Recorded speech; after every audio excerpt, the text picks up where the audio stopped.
Yo, how's it going, folks? How are we doing?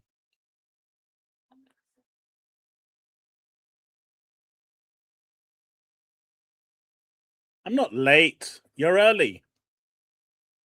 Look, I can't I can't be blamed every time you're early and I'm on time. That's not how this works.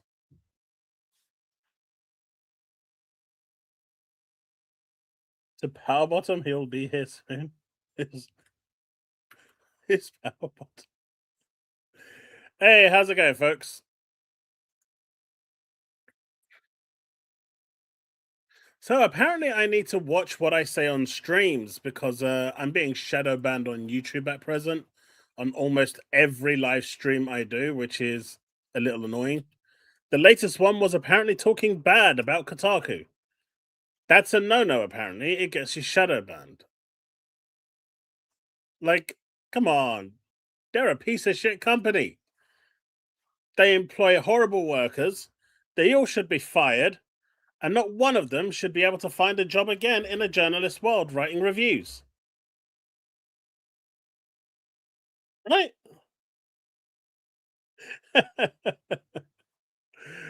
Uh, See, Overshot says he's right on time. That's what I like to see.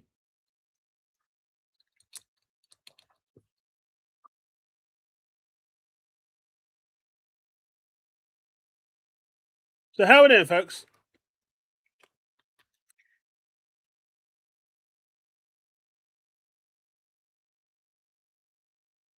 So first of all, I just want to address something that was a misunderstanding on Tuesday during my Twitch stream in during the day. Towards the end of that Twitch stream, something happened and I was more or less choking. Uh, I recovered after about 10 minutes, 15 minutes. I came back to the stream, was still feeling a little wayward, so I ended the stream. And later on that evening, things got a little bit worse. Now, my son posted on Discord saying that my dad is not feeling great and won't be able to stream. And a lot of you have people misconstrued that as my dad, but it was actually my son making that post because I was unconscious on the sofa. I am fine now. Whatever it was lasted pretty much for that day and a little bit over the next day. I'm perfectly in good health now. So whatever it was done and dusted within the 24-hour period. But yeah, my dad is fine. It was actually me that was not feeling great, but I'm doing well. So the shadow ban continues. But yeah, so overall, my health is in a much better place. And yeah, I'm feeling much better today. And so yeah, it's all good. And we're enjoying the streams over at Twitch, doing some Final Fantasy 14 and 7 Rebirth. 14 is actually doing really, really well at the moment. I'm really enjoying it, going through the main campaign and trying to catch up before January 2027, which is awesome.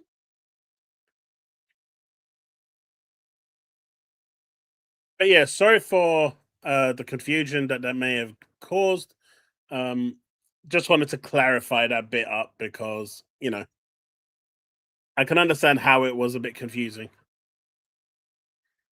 Because Minnie literally just jumped on my PC and typed it out.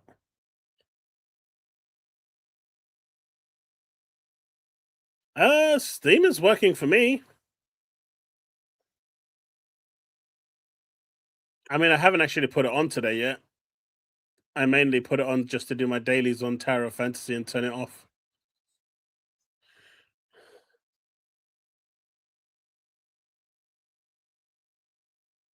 I did.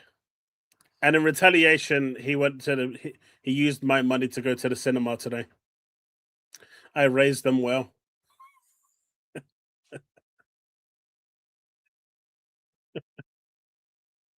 They went to see what was it?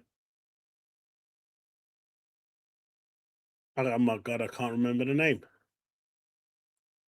It's the one with Maui, Moana. That's it. They actually said it was a really good movie. They don't understand the critical hate that it got. In fact, the movie actually added more elements to it that actually make the story more cohesive and a lot better free flowing. Nah, they went. He went. He took his little sister to go watch Moana. His sister wanted to watch or my daughter, I should say, wanted to watch Moana, and so as a big bro, he decided, let's go, and I'll take you and go watch it. More or less, but where the animated cartoon had some broken bits that weren't really cohesive enough. They added 10, 15, according to what my son told me, they added little segments that lasted like anywhere between 10 and 15 seconds here and there to make the story a lot more free flowing and more cohesive, more kind of together. And actually, in his words, the live action was better put together than the animated series, the animated movie. You're off to watch Spider Man tomorrow? Well, I know this may sound like a spoiler, but Spider Man is in it. That's the only spoiler I'm going to give you. But just so you know, that Spider Man is in Spider Man the movie.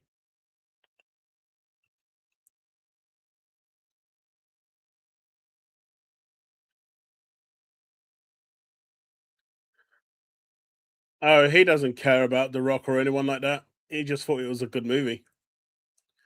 If Xbox is going to get shafted by Steam getting the majority of sales, will definitely make Microsoft reconsider putting Steam storefront on Helix.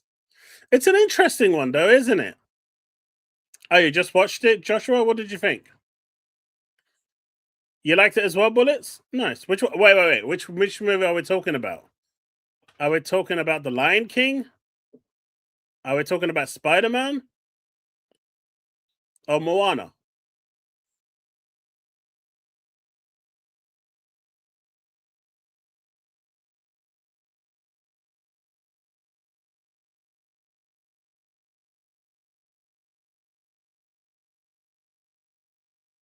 Spider Man? Oh, yeah. I haven't seen it yet.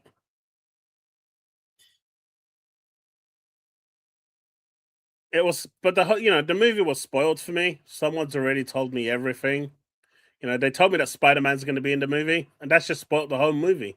Like, how did I know if Spider Man was going to be in the movie? Like, there's no indication that Spider Man was going to be in that movie, and they already spoiled it for me. Xbox could make a close partnership with Steam in a way that Steam and Xbox has fair competition. Steam has no reason to do that, and they're just not going to do that.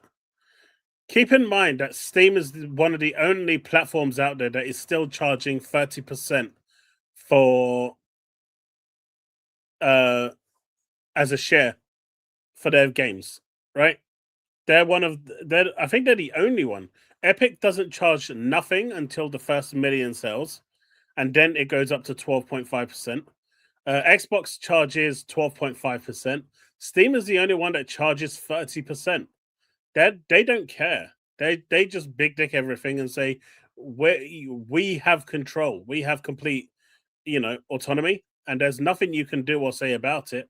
And we are going to do what we want, and you just have to deal with it because if it's not on Steam, your product ain't going to sell. And they know this, right? So they don't have to do anything. The biggest problem is now, and I see a lot of people saying this: if Steam isn't on Helix, they're not buying it, which indicates that the only reason they're going to buy it is so they can buy games off Steam, which means that sale is almost pointless. Hey, Steve, what's up? Oh, and congrats on 100% in Forza. I saw that.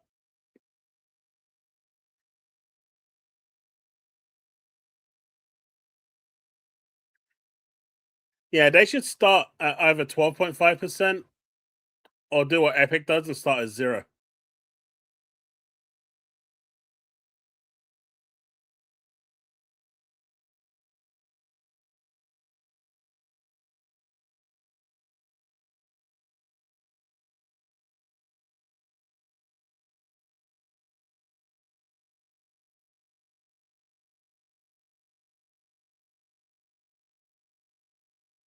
So you're telling me, command, that they don't start off with 30%.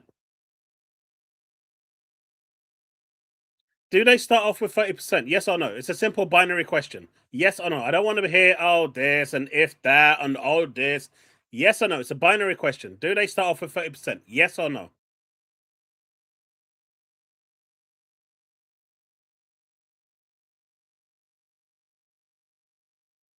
Well, we're waiting. That's what I thought.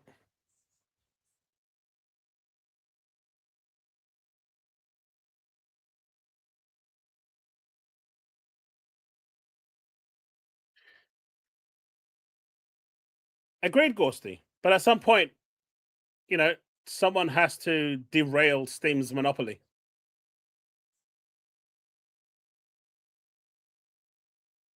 It was only earning the max points. Hey, man, I've heard Forza Horizon 6 is one of those games that is quite difficult to get 1,000 points. I've only seen two people actually showboat it on Twitch. You're one of them, and I saw someone else today that finally got 1,000 points. I don't know if it was a timed thing or whatever, but congrats, man. For someone who doesn't care about achievements, you went the whole 9 yards, didn't you?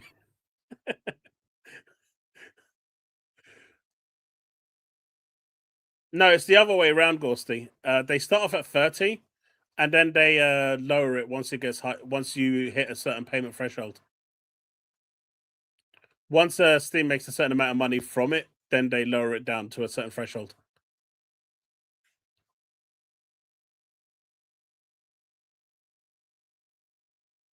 Oh, look at that. Look at Commando, the pussy. Well, let's fix this little pussy right now. Oh, look, look, look. I'm gonna fix this pussy right now. Let's fix this pussy right now. Bye-bye. And just like that, the dirt is gone. The filth from my stream has been eradicated. I feel good.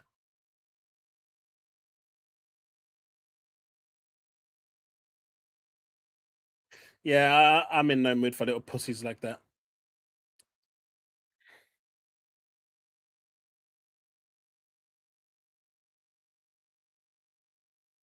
You know, in fact, I'm not just going to time him out. I'm just going to ban him and delete his messages. Yeah, he's gone now.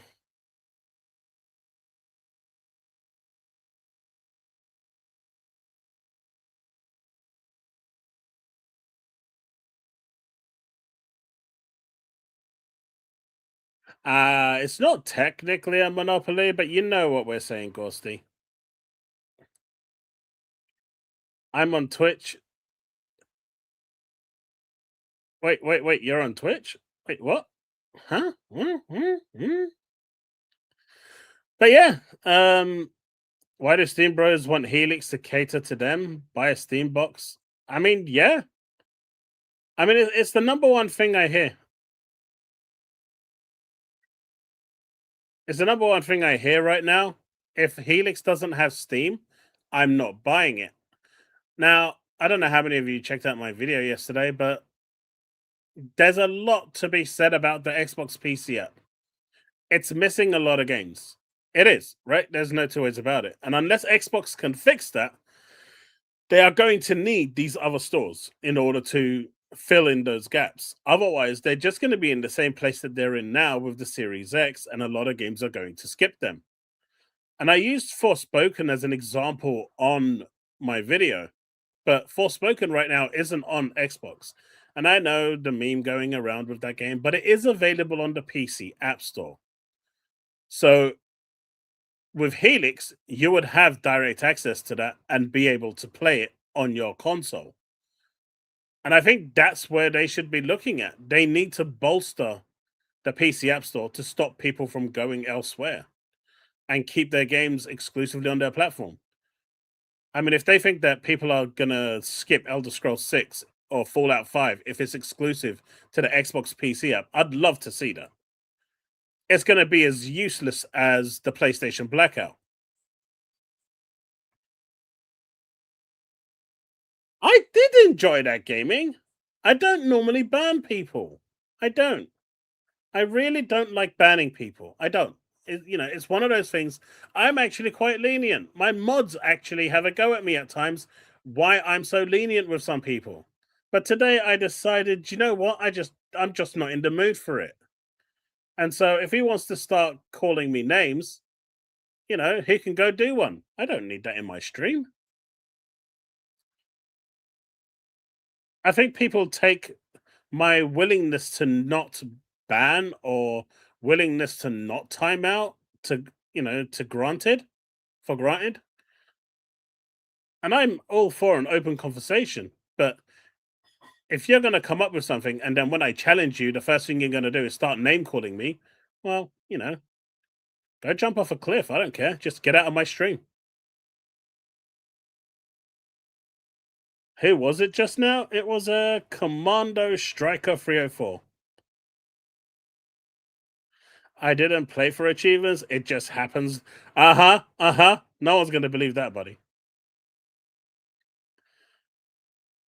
Twitter is flooded with Steam Bros. Oh, they are always complaining, man. It's possible Microsoft gets a portion of any Steam purchase on Helix. People forget that these apps are there through contracts. Yeah, I just don't understand why Valve would want to do that. I mean, it's not impossible, right?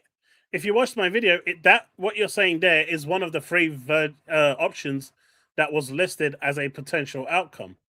I just don't see it, but I'm happy to be proven wrong. I think that would probably be the best case scenario for Xbox.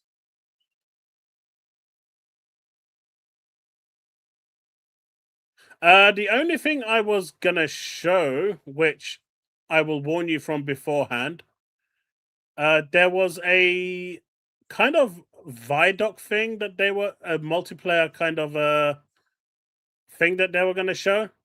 I will give you a good heads up beforehand of me playing anything, so you're fully aware of that when it goes live. It's let me see what it's called. It's the official multiplayer developer overview. If you've heard of that.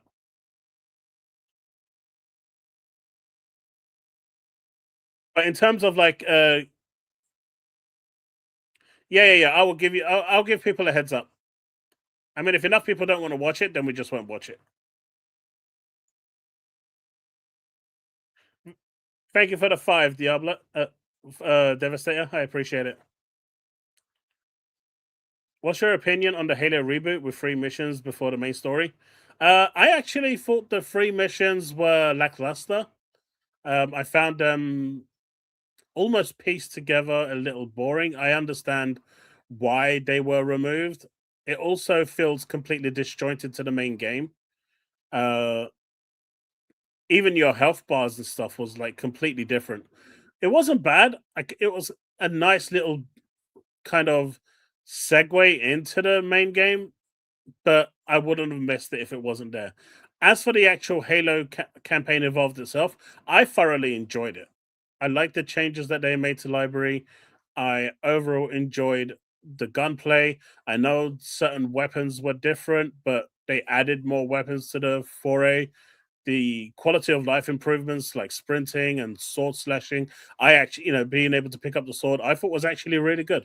It actually added it made it feel slightly more fresh. I've replayed Halo Combat Evolved, the original, multiple times. I've played it on Master Chief Collection. I didn't want to play the exact same game. I would have liked to see some quality of life improvements, and they kind of added that. The only thing I didn't like was the bugs. There was quite a few bugs. The checkpoints were a bit horrendous. Uh, Health bars were disappearing instantaneously, and I was dying without nothing hitting me at times. So that was probably a skill issue, but I'm going to call it a bug anyway. But other than that, I actually enjoyed it. It should have had multiplayer though.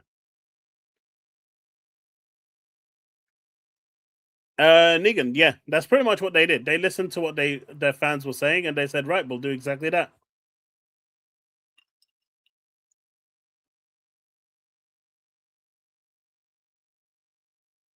Hey, man, When I found out about Spider-Man being in a Spider-Man movie, my world was ruined. I sat there and contemplating, how I can make it through this.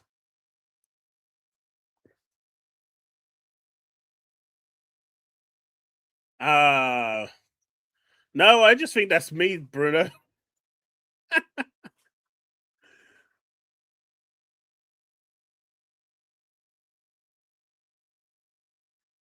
You know what? If that actually now happens, Steve, he's coming after you.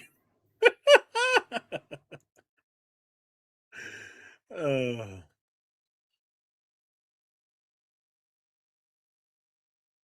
yeah, I just don't understand why there's so much hate for Halo. Honestly, it's almost like people actually just don't want to like video games anymore. I get it being different and whatnot, but why do you want to replay the same exact experience over and over again? That exists. Go play it. This is for a more modern audience. So I don't know.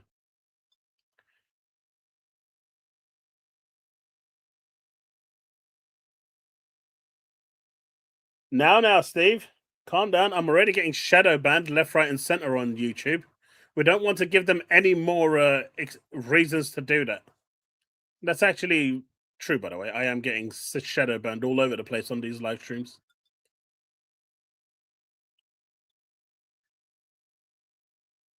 It's actually really good. I'm almost a flood. Nice. I'm happy you're enjoying it.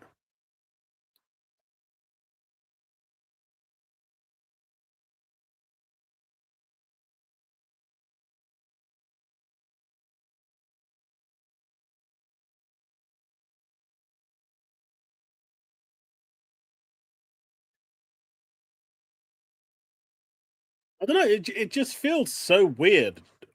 The forced hate that Halo's getting. You want to know the last time I saw this sort of hate coming towards an Xbox game?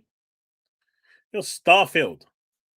Starfield was the last time I saw people banding together like this to just go after it in a crazy way. It is so forced.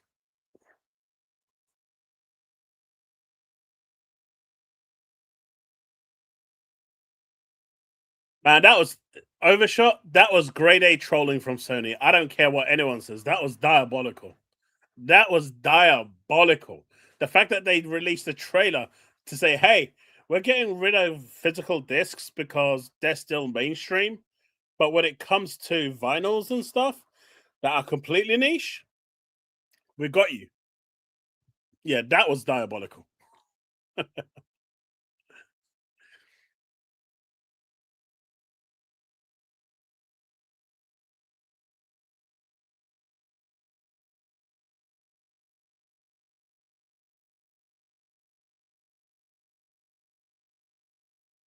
I think it's just because that's the only thing right now that gets clicks. Like, I was watching a video from Paul Tassi, if you guys know who that is. And Destiny's gone now, and his persona was all based around Destiny. And so he was now wondering what he's going to do, but he openly admitted that writing articles is dead. It's a dead medium. You know, people don't click on them anymore. They don't go into it. They don't view that content anymore. AI does all of that for you. And so they kind of skip everything they need to. And in order to get people to click on those articles now, they have to do Xbox hate articles and negative posts. I just laugh at them and move on now.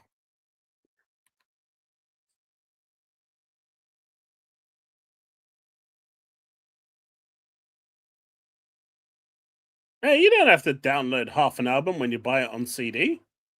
Wait, do they even sell music on CDs anymore? Does it have Skulls hard mode? Yeah, it's got all the skulls that you can unlock and use and whatnot. I don't deal with the skulls. I just play the game, I enjoy the game, and I move on. Which is why I'm now on a massive Final Fantasy drive on my Twitch channel, where we're playing Rebirth and Final Fantasy 14. We just got to Treno, if anyone's played Final Fantasy 9 in Final Fantasy 14. So that's interesting.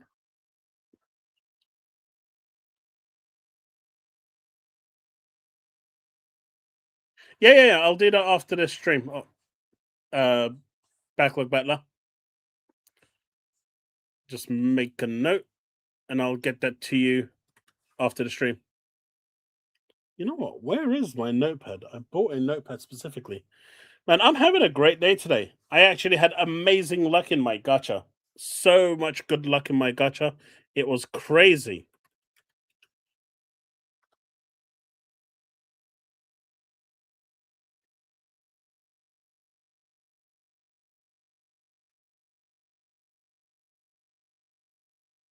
All right, that's made a note. I did have a notepad here, but it seems to have just wandered off. I did manage to get a physical copy of Xenoblade.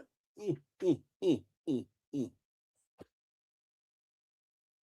I've been after to buy this game for such a long time, and I kept putting it off because the second-hand version of this was the same price as the brand new one. But the Switch 2 version came out, so I finally made the plunge and picked it up. I'll need to play it at some point. Super excited about that one. I hope it's as good as people say it is. What do you mean, boo? Final Fantasy is the greatest franchise out there. End of story.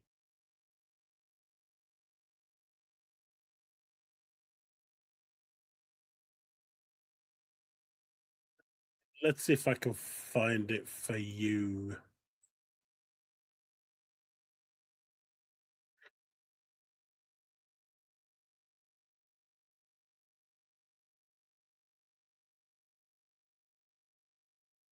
Do do do do do.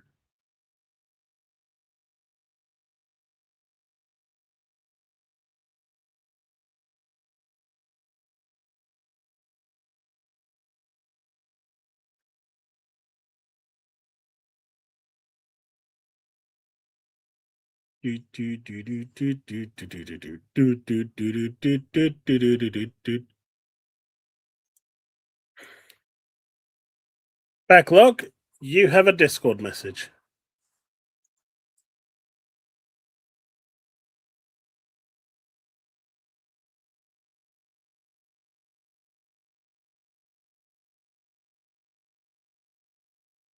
What do you mean, final Boris? See, what do you mean? I said Gears of War wrong? Yeah, I know. Hey, Byron, how's it going?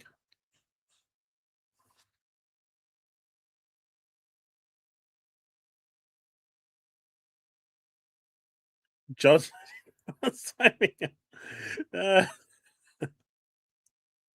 uh, 15 is a bit messed up. That's probably not the best one to start with, considering thanks to China, the story got butchered like heavily before release. They had to rip out like a good chunk of the story, and they couldn't rewrite it in time.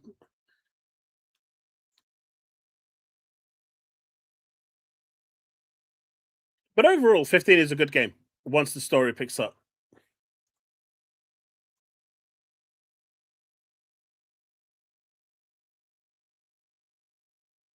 Assassin's Creed and Far Cry are the best franchise. I think you're right, Steve. I think he needs timing out too.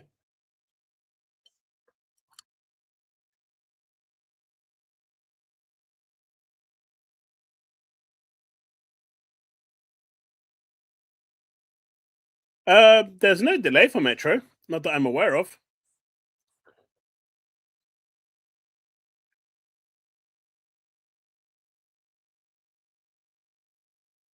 Wait. What am I not doing? What am I not doing? Look, I've already done my job. I did what the mods were supposed to do and banned the guy. My mods let me down.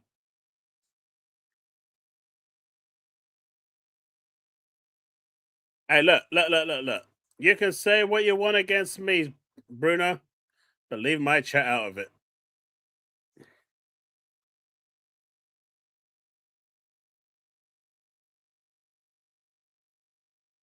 might be working on a FA.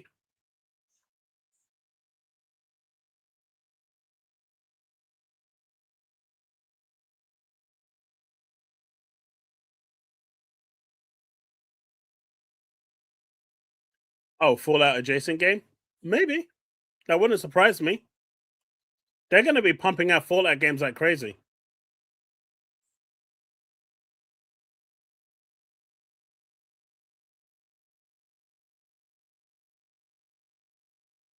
That's all good.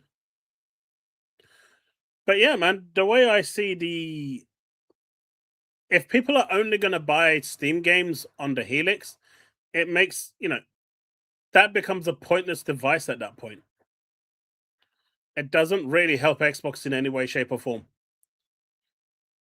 But Microsoft has a lot of work to do in terms of making the Xbox app in a place where publishers don't want to skip it. Like right now, you've got third party publishers that don't want to release on the Xbox PC app for whatever reason it is. They simply don't want to integrate with the Xbox API.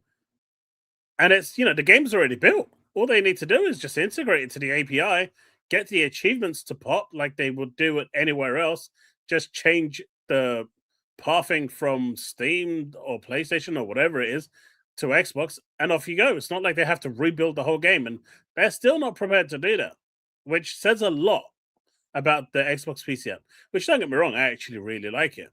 I use it the most, but they are missing a load of games. And if they can't fix that, they are going to need other launchers. If they can fix it, then I don't think they need the other launchers. With the amount of games that they've got, they can make it exclusive to their platform, and that's it. If anyone wants to play Call of Duty or any of these games, they need to go to the Xbox PC app or to Battle.net. And I think they should integrate Battle.net with the Xbox PC app as well. There's no reason to have two of them. Bring it all into one. And then if you want to play these games, you come over to Xbox PC app. If you don't like it, don't play it. I guarantee you, people are going to end up going to the Xbox PC app. You don't give them a choice. You funnel them through, and then they'll get in line. But if you give them a choice, they'll never obey. That is my take on this.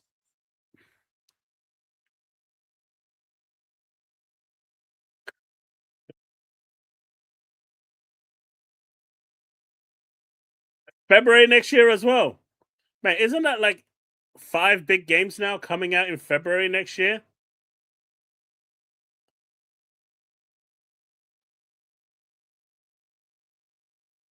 But people will still buy Xbox games on Steam. Yeah, I'm saying don't release the new ones on Steam. Just leave them on the Xbox app. Eventually they'll move over.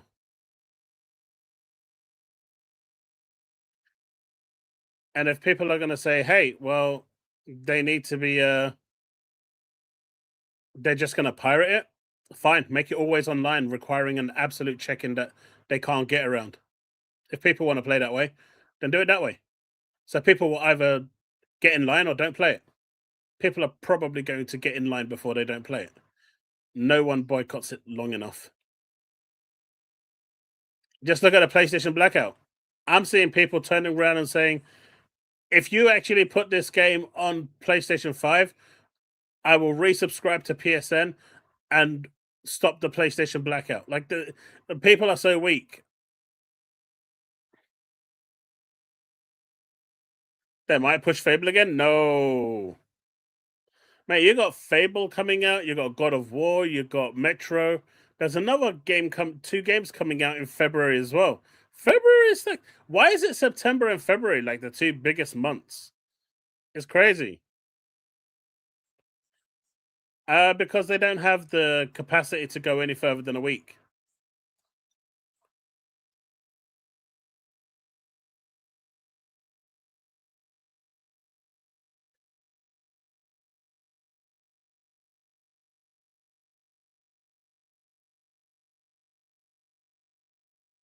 It's so weird that they decide like they're going to release all their games in the same period. Like, talk about game cannibalization. It's weird, man.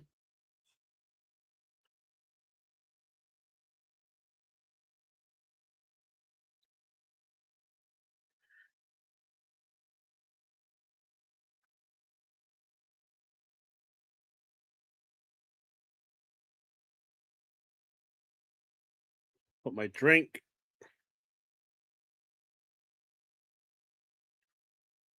I mean, quite honestly, the only time my PS5 comes on now is when I'm doing my editing and it's late at night and I need to get my gacha stuff done.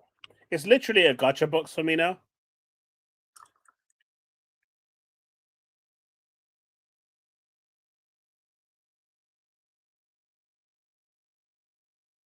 Ah, that's the other one. Tomb Raider. How could I forget? I'm so excited for Tomb Raider. Shame that I forgot it. But thank you for the £10, dude. I appreciate it. Thank you so much.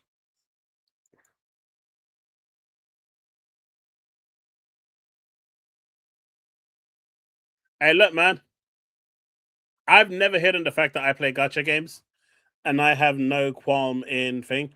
I've spent an unsavory amount of money on gacha games. I'm not even gonna bother try work out how much I spent. But I get my entertainment value out of them, and that's all that matters.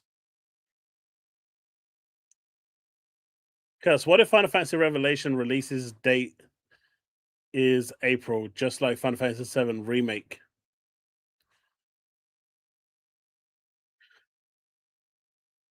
What if Final Fantasy VII Revelation release date is April? What, this year? I mean, next year? Could be. Although they are saying that at the moment, which is a little bit. I mean, this actually has me a little upset. But Square Enix can't confirm a Final Fantasy VII Revelation physical disc, but at least game director Hamaguchi is pushing for one. Ever since Sony's announcement, it looks like third parties are also just turning around and saying, well, I guess we don't have to do it. Now, this kind of sucks because I've bought the physical for part 1 and part 2, and I'd love to have part 3 as a physical as well. This one will suck not being available as a physical. I think if anything, they kind of owe it to their fans to make this one available. Hey man, I've been having a rough time these past few days. I didn't even remember half that was going on in Final Fantasy 14. If Chile wasn't there, I'd be lost. Trying to avoid that. Hey, thank you. Refill. Playing Halo Evolved, I love it. Great game. I played on the original. Hey man, I'm happy you enjoyed it, man. If you like visual novels, then you've got to play Muv-Luv. The story is excellent. I actually have it. I have like a bunch of them on Steam. Humble Bundle was doing like a collection of them, so I bought one of those, and it's got like so many of them in there. It's one of the ones I mean to go to through. Just don't ever read the Sakura ones on Xbox. It is a waste of time. It's really bad, and it is fully AI generated. Like there's not even a warning on there that the story is AI generated. The whole thing is AI generated. It's terrible. I bought that once as an experiment, and that was the biggest waste of money I've ever done. So stay away from that like the plague. Dude, it's so bad that if you accidentally tap the right trigger button, it fast forwards the whole game, skips all the interactions, and gives you 1,000 achievement points. So yeah, unless you want to buy it for the achievements to have on your gamer score, just don't do it.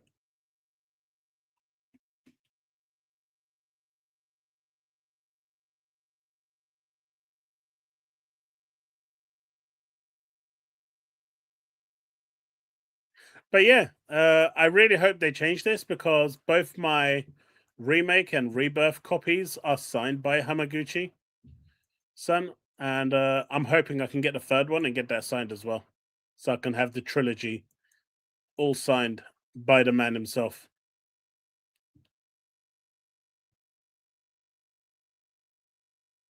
For those of you that are Souls-loving bros, well, I saw a little bit of this game. I was really excited for Mistful Hunters.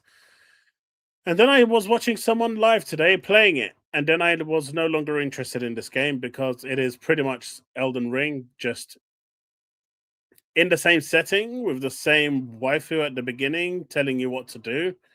And you going around taking sips of potions while you're getting your ass handed to you. So if that's your game, this is available day one on Game Pass right now. I actually downloaded it, watched the stream, and then uninstalled it. It was a pretty interesting combo.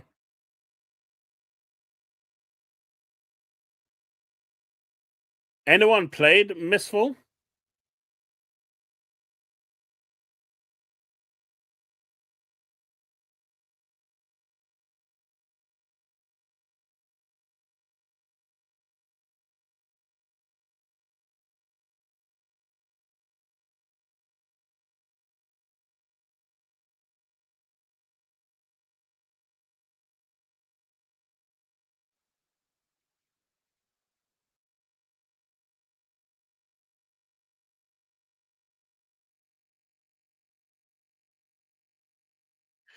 I can see it hitting. I mean, it looks like a good game. If you like that sort of genre, I think you'll really enjoy it. It's got all the, the trail marks and the whatnot that, Elden Ring had. You've got different combinations of weapons. You've got really cool skins that you can have. You can buy drips as well if you want to, which is something new. So that's their monetization model. But you've got in-game armor that changes the way you look. Just nothing looks as good as the ones you can buy. And yeah, it looks like a Elden Ring clone.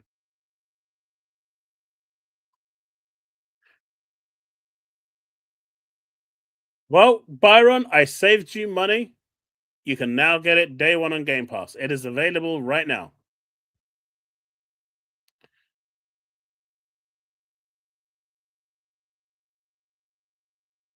But chat, I found this video. It is from 8 months ago, so some of it is a little out of date. And I thought it was actually a pretty damn good video, as it shows the good and the bad of Valve. And so some people here are going to be, some of those that are completely, Steam bros, Ghosty, are probably not going to take too kindly to some of the bad that's coming from this, but they will appreciate the good because some of it just seems unrealistically crazy to the point where I would actually want to work at Valve.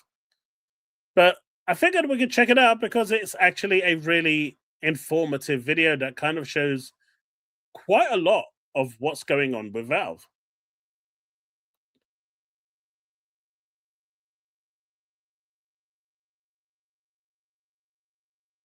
You're welcome, Backlog. You see?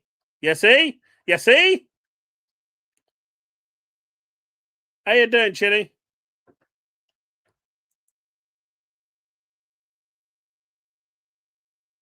And Chili, seriously, man, thanks for all the info today over at Twitch on 14 because yeah, there was a lot of things that I was lost about, but I appreciate it, man. You came in clutch for me and I appreciate it. Now I just need you on the stream so you can just tell me where to go in 14 and stop me looking it up. You can be like my GPS.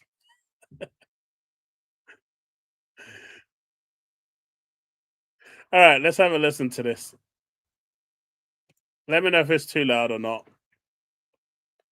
Not that I can control it any louder, but hopefully the volume is good enough. To 2K. That's what my stream is on. Steam shouldn't exist. Okay, hear me out for a second. I'm definitely glad it exists. I use it like several times a week to buy and play games. Like, guys are immediately based with that waifu game. And I have a good experience almost every time. But it definitely shouldn't exist. I mean, if I told you that there was a tech company that was founded in the 90s that controlled 70% of its market and that had basically zero meaningful competition, and that the CEO owns a fleet of yachts so big that he needs smaller support yachts for the main one, you'd probably start thinking about guillotines and not video games. And yet this more or less perfectly describes Valve, the company responsible for Steam. It's basically impossible to name another tech company from that era that has a reputation that's half as good as Valve. And even just a quick Google search will show you a litany of admiration and good reviews for Gabe Newell. This is a real enactment of Ghosty's shrine for Gaben, the founder, in a way that very few people seem to talk about, say, Zuckerberg or Bezos. Valve and Steam have won at the game of capitalism, and they've effectively monopolized an entire business. And yet they are, at the same time... Did you hear that, Ghosty? Did you hear that?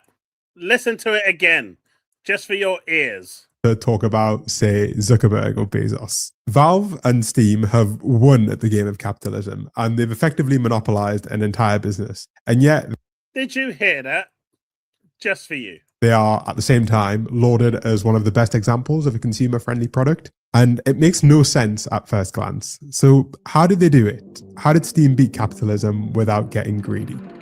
Valve Corporation is, without a doubt, one of the most important companies in all of technology. It was founded by two guys, Gabe Newell and Mike Harrington, who left Microsoft in 1996 to pursue a dream project, creating their very own video game from scratch. Their debut project was Half-Life, and it was so successful that it still is today considered one of the greatest video games of all time. And since then, they've released... It's true. Half-Life, even today, if you play it today, it is still a very, very good game. A lot of bangers. Half-Life, Team Fortress, and Counter-Strike are all still incredibly popular series and have millions of players every day collectively. But after releasing several extremely popular games themselves, they noticed a few issues with the games industry. If you're a little older, you might remember a time when pirating a PC game was comically easy. Literally within a few days, you could get free software and bypass most security measures with like a few seconds of Googling. All right, hands up. Who is this old in chat?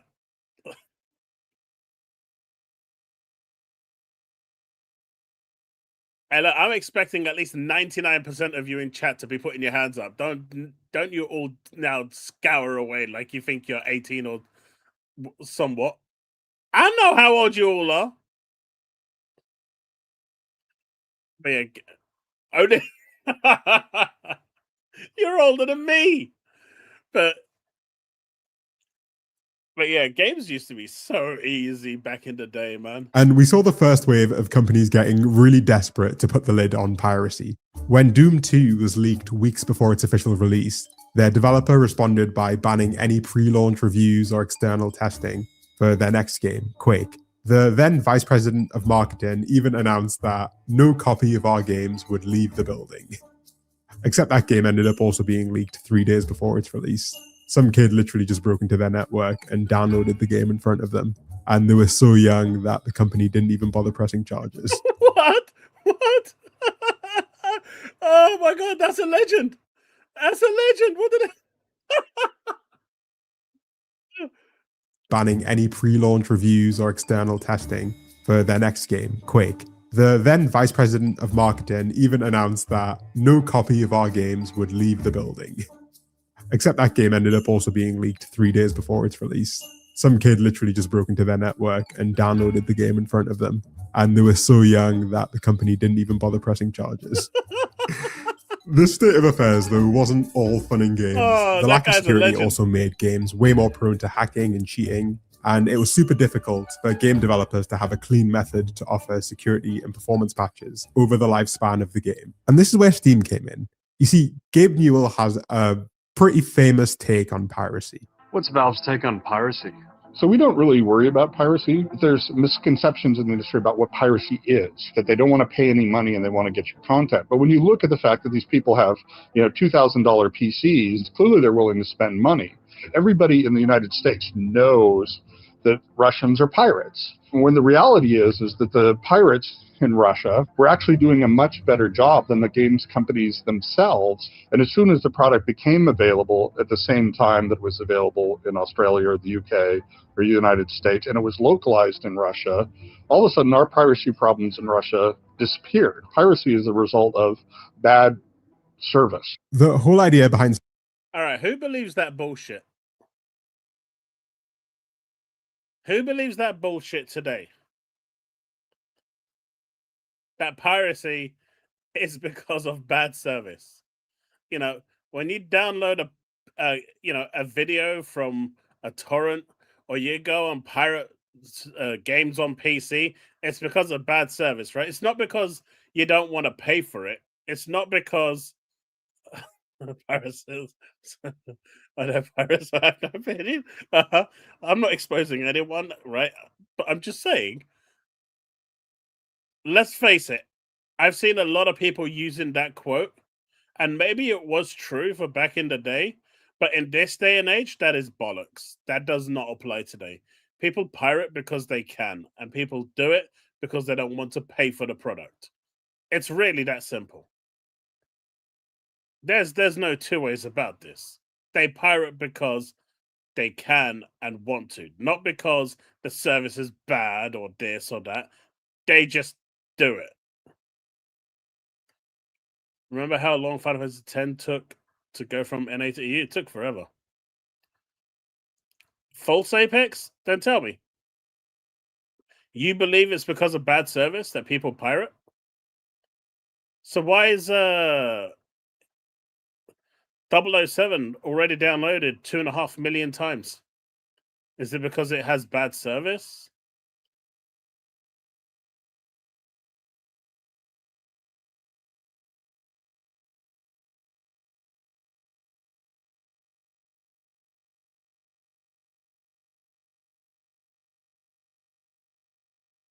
But again, Cake, you're saying that it's the price. People don't want to pay the price.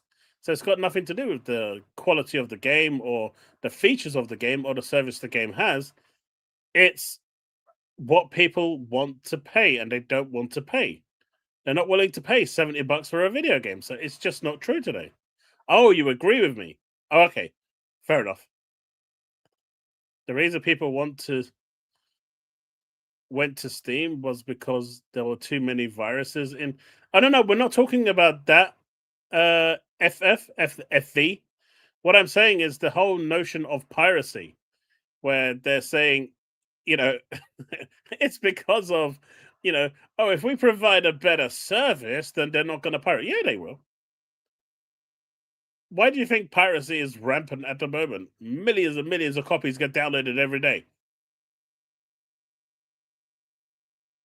No, I don't care what people do. If you want to go pirate, go pirate. If you want to live the life of the seven seas, go for it. I'm not saying that. I'm just saying that his statement may have been true back in the day. It does not hold true today. So that, anyone relying on that is delusional. Steam was to fix part of the service problem, to combine piracy protection, software updates, and anti-cheat technology all into one platform that was at least as easy to use as the pirate methods. The scope of the project expanded over time to not just include Valve's games, but other people's games and social and community features as well. And, well, they kind of nailed it. Since launching in late 2003, Steam has accumulated over 100,000 games and now has over 40 million daily concurrent users. Man, that's crazy, right? 41.6 million. This was as of 8 months ago. Concurrent users. What platform wouldn't love to be enjoying those numbers? Everyone should pirate Ubisoft games. They don't deserve money. Hey, I liked the new Black Flag. It was a good game. People will take the path of least resistance. Price points can also be a restraint point. Yeah, but the point is, you're not pirating because, there is no resistance to you going to Xbox, PlayStation, Steam, Epic, and saying, right, I want to buy this game. I put it in the basket and I click buy. There is zero resistance there, man. It's just whether you want to pay the money or not. That's all it boils down to. And when it comes to piracy, it's literally just a case of I don't want to pay money. I think it'd be a stretch to call Valve a game developer like you might have in the 90s. Today, they're a retail business that occasionally develops games on the side, but still. And I think this is another big thing, right? Valve today is a platform. They're no longer really developers. I know they're making that new Deadlock game that's still in kind of closed beta, or is it actually released now? I don't know. It's a Dota style game. But outside of that, they're not really doing anything else. Now, the rumors of a Half-Life 3 have existed longer than I've lived, so whether that does arrive one day or not is still up in the air. But they're essentially now just a platform. And so if someone pirates the game, what damage does that do to Valve?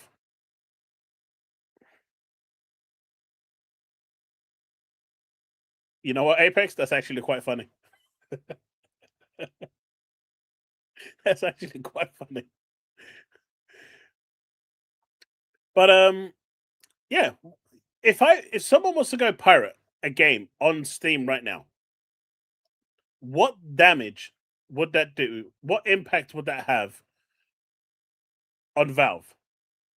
As opposed to the publisher who's now lost the sale.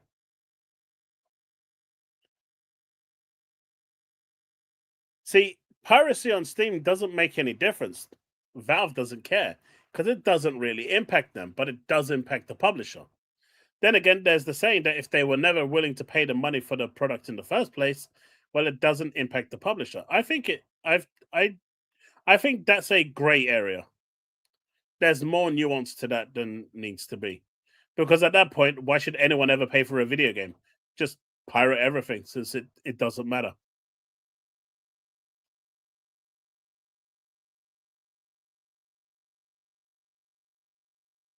I mean, back in like the 90s, pirating games used to be dirt easy. I mean, the Commodore 64 used to be the easiest, right? You had one of those double deck cassette players. You put cassette in one, a blank tape in the other, press play and record at the same time. You're done. Once it finishes, your game is complete and it's done. That's how they got like 50 games on one tape. Pirate everything but Gears. Steve, that's why I bought the collector's edition. I almost regret it now because I'm being completely harassed over at Twitch because I bought the collector's edition. Yeah, the little cassette tapes. You know what they are? Cassette tapes?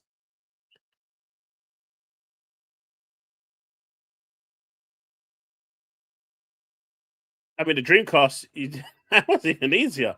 You just downloaded it. It was already pre-packaged for you, right? No, literal, like, those little music cassettes that they used to have, the music tapes.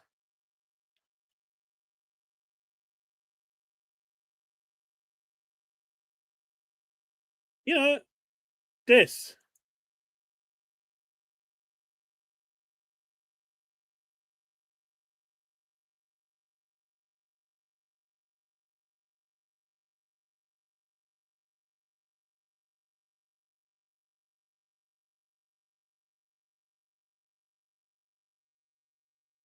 I need to actually be able to spell, but yeah, like this. Music cassette tapes.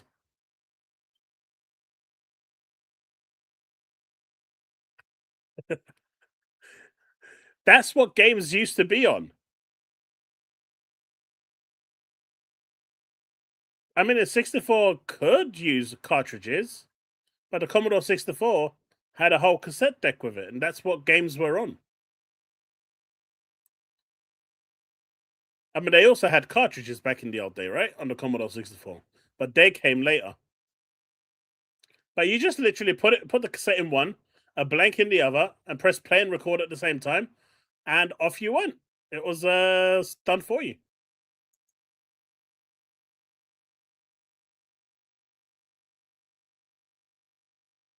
I'm surprised. I thought the Commodore 64 came with a cassette deck for all of them.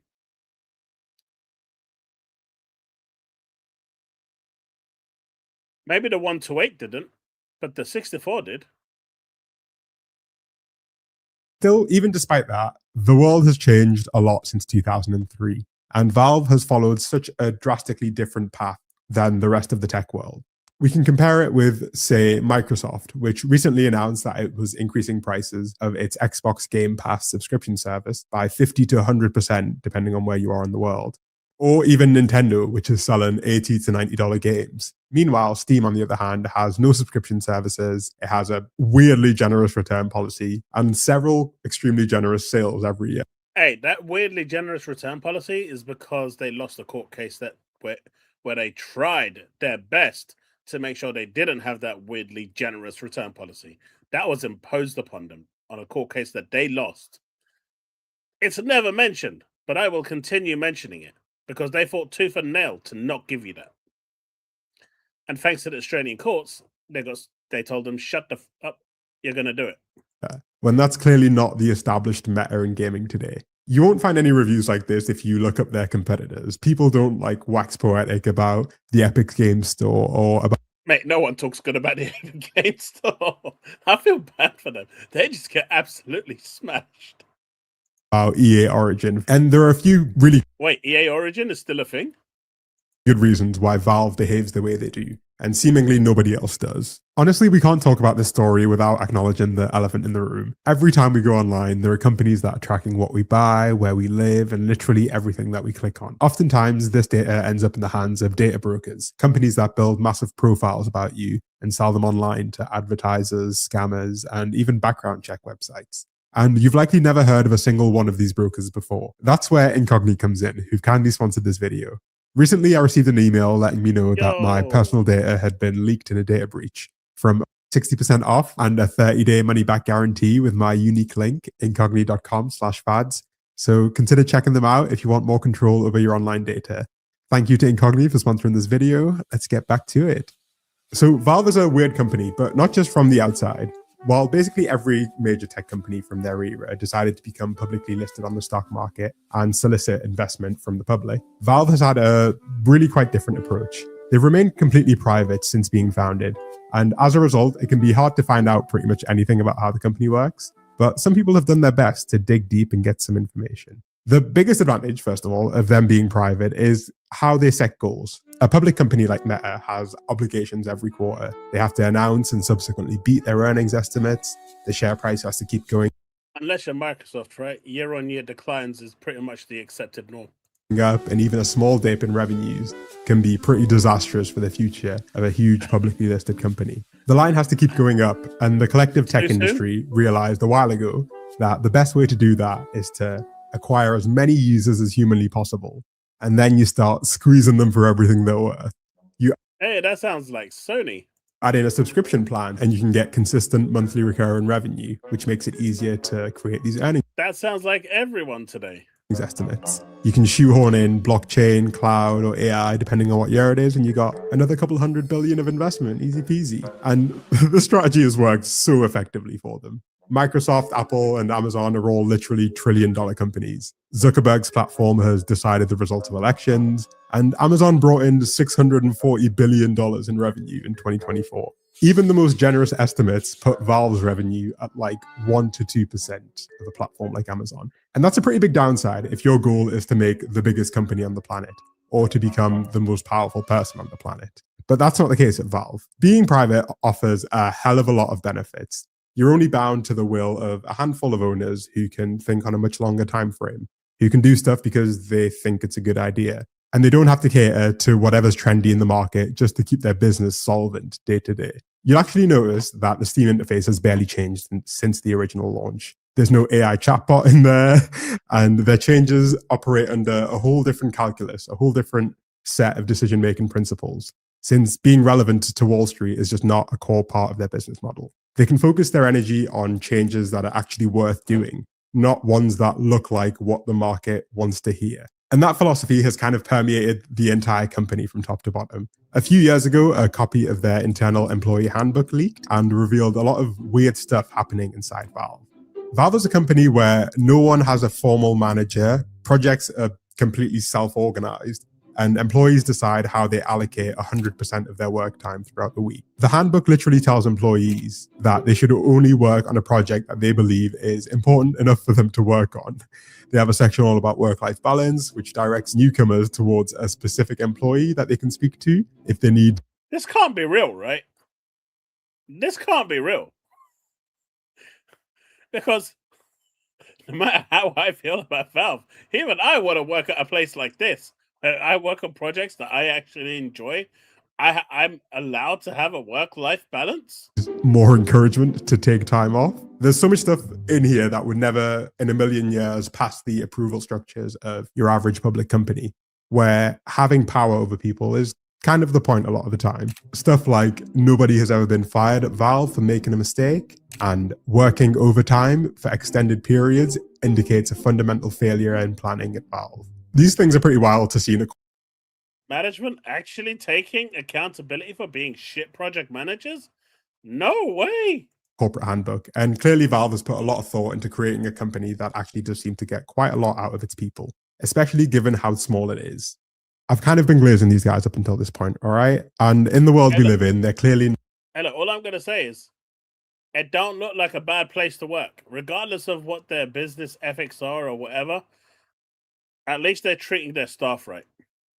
Not the worst tech bros out there. But it's important to remember one thing about Valve. It's not a charity, okay? It exists like literally every other company of this scale to make a lot of money. And it does that incredibly well. The CEO, Gabe, isn't suffering because of his choices. He hasn't sacrificed anything in the pursuit of this business model, right? He's got an armada of yachts and is currently building a $400 million super yacht, which is about the same price as a Boeing 747 passenger jet. And I don't know how many times you might need to hear this, but you don't get quite to this level without doing at least some degree of shady business. And Valve has not been immune from that.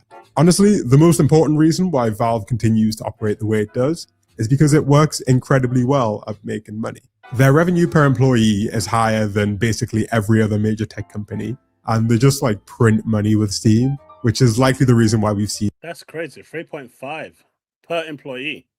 Jeez. So few actual game releases from a company that was created to release games. It makes a lot more sense to just sell other people's games and benefit from the upside of a successful hit and take little to no risk if a huge project flops on their platform. Even I think that's the big difference between, say, something like the PlayStation Network, the Xbox Network, and Valve. Valve has zero risk there, right? Because they don't make the games anymore. Whereas when you look at Xbox, they've got their own store, but they're also, releasing a metric ton of first-party games that they need to also fund and sell. That, it's not third parties just funneling their software on there. Same with any other launcher. So Valve really has that advantage. They're in this business with zero risk. If their game fails, they lose no money. It just doesn't make any sales, and that's it. It's the publisher that loses money. But Valve themselves, they lose nothing.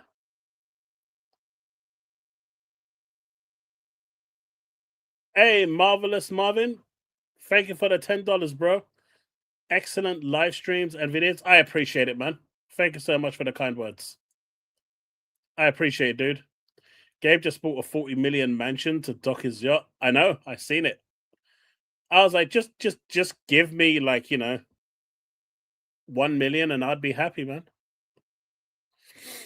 Once you're aware of the main factors behind Valve's success, their unique corporate structure, their good leadership, focus on consumer experience and strong hiring, it can be a little difficult to understand why they haven't been dethroned yet, especially given that the competition collectively has access to trillions of dollars. Now, part of it is just that the PC market has grown year on year. It's so unbelievably cheap and easy to access the PC gaming world, especially compared to 2003, and Valve has been rewarded handsomely for that. And while they've been able to achieve this level of growth without actually... It would last me, man. Give me $1 million and I'll make it last. There's your challenge for you, Steve. You give me $1 million and see how long it will last me. Are we good, yeah? You heard that right, chat? He's going to donate $1 million to me. Be seriously mistreating their consumers or their employees. They've not necessarily been as nice to everyone else involved in the game development process. As they've grown, the pressure that they've put on game developers and game publishers, especially the smaller ones, has been getting a little bit out of hand. So Steam takes a 30% cut of all sales through the platform, which is ludicrously high. For context, a website like eBay takes about 12 to 15%, while other game sale platforms take even less. Epic Games takes nothing on the first $1 million in sales. And even the famously generous Microsoft only takes 12% of sales on its store. And so this is what I recalled and remembered when it came to the numbers and figures. Epic doesn't take. I knew that after a certain amount, Valve took a thing, but I don't know what that amount is. I don't know how many they need to sell. With Epic Game Store, I know it's 1 million sales, and if they make that, then it goes up to 12%. But until then, it's free. I don't know what it is on Valve, what that 80% even means.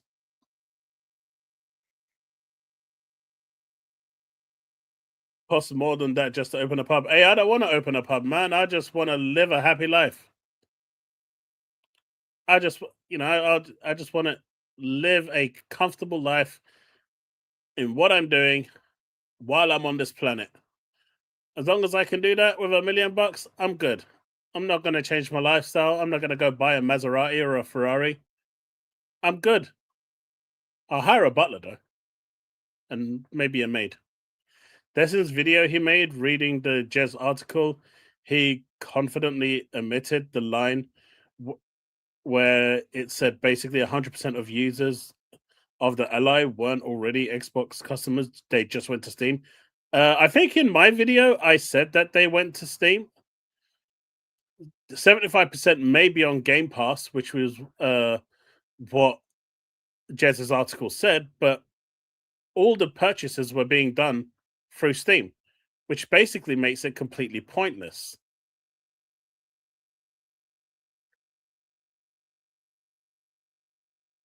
Where do I actually don't know.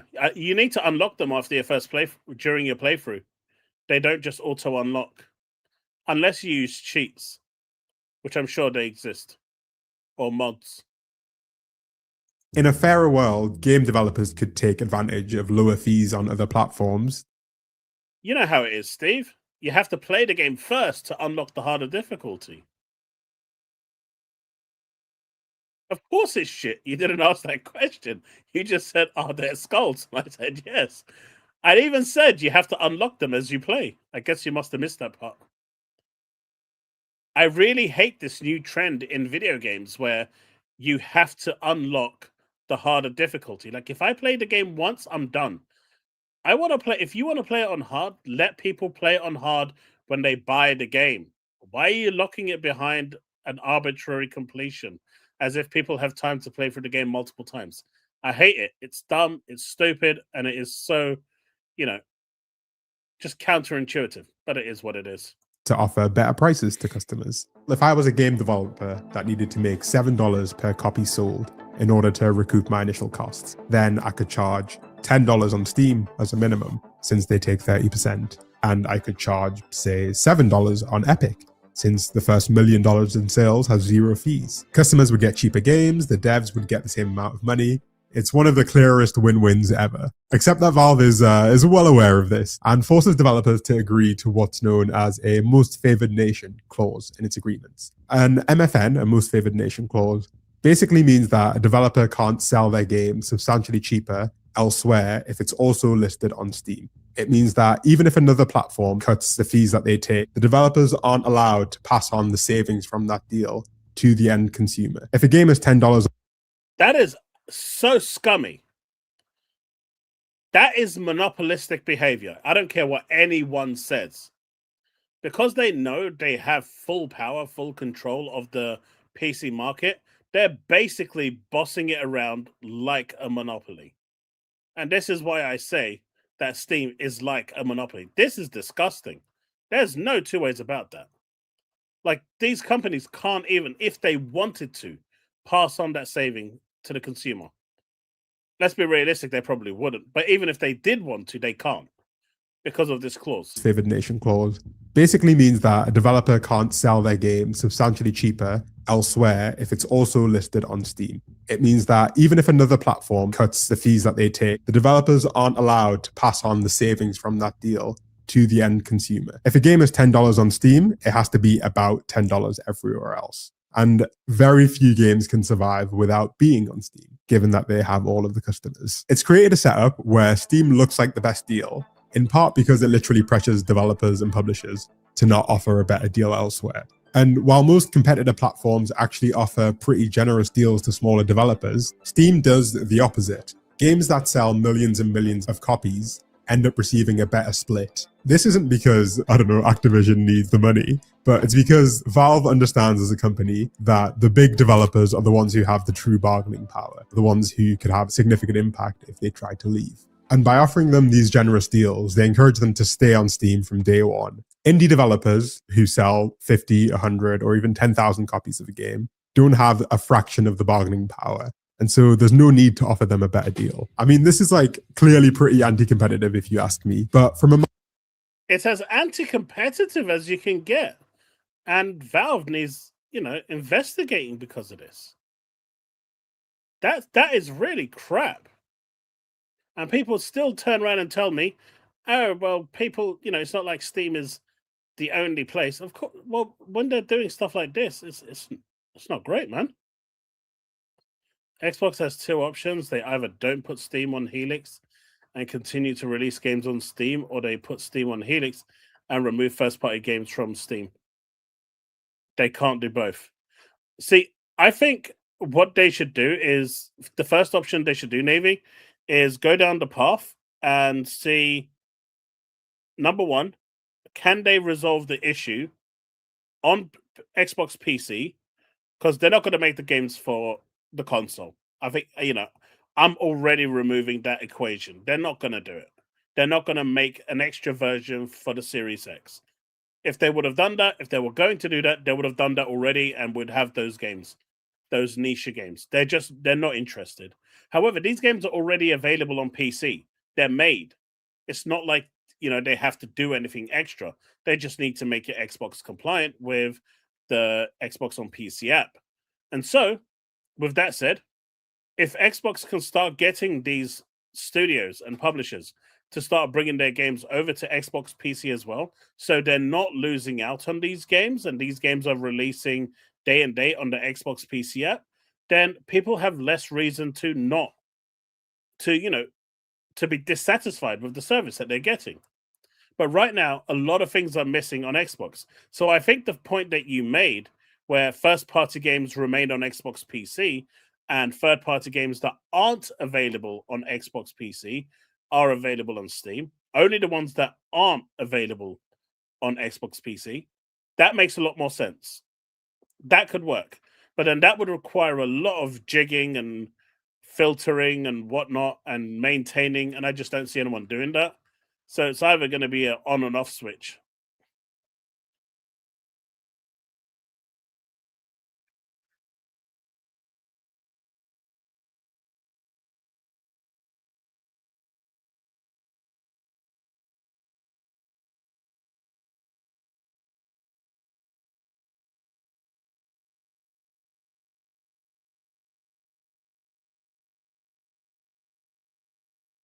But they're not allowing them to actually have games at a cheaper price.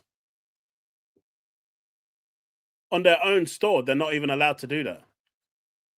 Regardless of whether the people have made a choice or not, that is as anti-competitive as it becomes. You're basically making them sign a contract. And I've seen so many Steam bros come out and argue against this. When I've read this clause multiple times, and I've seen developers complaining about this multiple times, and this is why Epic does the exclusives, and I'm okay with that. It's okay for Steam to be completely anti-competitive, and all the Steam bros out there will cherish it and parade it and do what the hell they want. But the moment someone else is anti-competitive, they're the devil's spawn. I think that says more about the people than it does about the corporations at this point. Marketing and PR sense, it's actually genius. Steam always ends up having the best price possible on its platforms. The customers always get what looks like a reasonable deal, and Valve doesn't bear any responsibility if a game ends up being more expensive than the public expected. I mean, it is the blame genius. falls squarely Valve, on the it was developers. genius. Meanwhile, other platforms can't easily compete on price and have to compete on other things, which is why you see exclusive releases as a method of competition. But people hate having to download a whole separate app to play one game because it's annoying. And imagine being so annoyed that you have to download a 2 megabyte app. It feels anti-competitive. It feels like the wrong way to compete in this space. And by the way, I'm not like pretending that the Epic Game Store is like some pariah of the gaming industry, okay? They would definitely be doing the same shit if they could, right? You know they would. Valve just beat them to it. They're just annoyed that they can't. They're actually really annoyed that they can't because the CEO of Epic Games has been on this warpath for many years now. And the reality is their app is not the best, not just because of these anti-competitive practices that they're subject to, but also because the Epic Games Store is not very good. And many of these alternatives are just not very good to use. They can be... I really don't see what the problem with other launches are. You go find a game, you click play, and you get to play. I mean, I really don't see why people have a hate burner for the apps. They function the same way. I do understand where people want all their games in one place, and that's what GOG's Galaxy thing exists for, right? Buggy and laggy, while Steam ultimately at the end... What buggy and laggy? Steam actually Epic Game Store uses less resources on your machine and has less background processes running than Steam does. Your games actually run smoother with Epic Game Store than they do with Steam. End of the day, provides a very functional service. The point that I'm actually making here is that Steam has monopoly power in this market, and they... Say that again so people in the back can actually hear that. While Steam ultimately, at the end of the day, provides a very functional service. The point that I'm actually making here is that Steam has monopoly power in this market, and they... Did you guys in the back hear that? I can play it again if you want, but I think you've got the point. Using this power to do what all private monopolies always end up doing, restricting consumer choice and restricting competition. Until recently, Apple did a very similar... Did you hear that? I'm gonna let it play that again. The point that I'm actually making here is that Steam has monopoly power in this market, and they're using this power to do what all private monopolies always end up doing, restricting consumer choice and restricting competition. Until recently, Apple did a very similar thing. They'd take 30% of all in-app purchases that were done on Apple devices. Apps were literally not even allowed to tell their users that Apple was just taking 30% of the money and that you could sign up through Google Chrome or whatever for a discount. Apple wasn't taking this 30% fee because they were providing some amazing extra service when you bought your Fortnite V-Bucks. They did it because, much like Steam, they have completely unreasonable levels of control over the mobile app market, and they can get away with it. And it was a major legal issue until earlier this year when a long-standing lawsuit forced Apple to let developers offer alternate payment methods with lower fees. And in my opinion, this is basically identical to what Steam does in gaming. Except they were smart enough to realize that they needed to keep the biggest publishers on side and they couldn't push it too far. Instead of trying to get 30% out of literally everyone like Apple did, they made it an explicit point to offer more generous deals to the bigger clients. And again, let me remind you, Steam is actually a pretty good service, right? Mostly just works, but that doesn't mean it's not also holding an unfair market position. And it's no surprise that Valve are actually currently facing a class action lawsuit from a group of developers who allege exactly this. And they brought receipts. An economist quoted in the lawsuit even estimated that in a properly competitive environment, Steam wouldn't take more than like 17 to 18% of sales, as opposed to 30%. This is literally billions of dollars that would end up back in the hands of developers. It's not like chump change. And I think we let Valve and Steam off for a lot of this behavior because they're often seen as like a neutral middleman who only exists to make the process of gaming smoother. And they do that, but they do a lot more too. When I began looking into Valve as a company, I quickly found out that they have some pretty important issues that they're yet to... I think if they actually offered a better split to developers, I think you would actually see a lot more people back off on this Valve monopoly train. But it's because they don't, and the way they control everything. That is their biggest issue. And I do think it needs looking into. I think it does need investigating. And these antitrust lawsuits should be happening.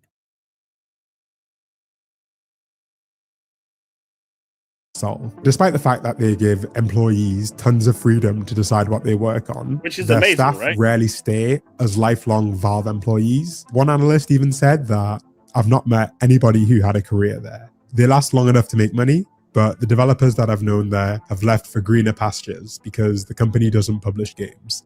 But you'll notice that Valve hasn't actually completely given up on games. And the ones they've decided to keep tell us a lot about Valve's thinking.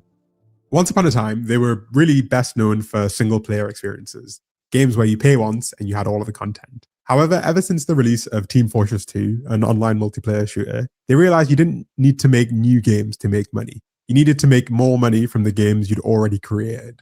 And thus was born the microtransaction. Instead of concepting, researching, and developing a whole new game, why not just sell cheap items that add on to an existing game? But the real genius wasn't selling like cheap collectibles. Hey, look, just let's be perfectly clear, right? When I'm pulling on those waifus, that is not microtransactions. That is a life decision. And letting people buy them. It was letting people gamble for them. In 2010, Valve launched the Supply Crate, an in-game item for Team Fortress 2, which allowed you to receive a random in-game cosmetic item. Wait, is this the very first loot box? I always kind of thought consoles introduced the first loot box. Did Valve introduce the very first loot box into the world? Except to receive the item, to unlock the crate, you had to purchase a key with real money. Basically, you paid a small amount of money for the chance to receive an item that was worth potentially hundreds or thousands of dollars, or potentially an item worth nothing. This is the infamous loot box. And shock horror, it turns out people, especially kids, quite like gambling.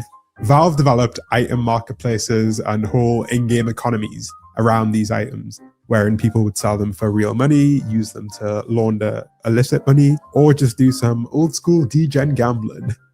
I did not know this. I did not know that Valve was the very first company to introduce one of the scummiest practices that the gaming industry would suffer with for the next 15 years. I did not know that. The loot box mechanic has been so successful that it's present in basically every actively maintained Valve title. While they weren't the first to use this mechanism, they definitely popularized it by creating marketplaces. Okay, so they weren't the first to use it. I thought they were the first.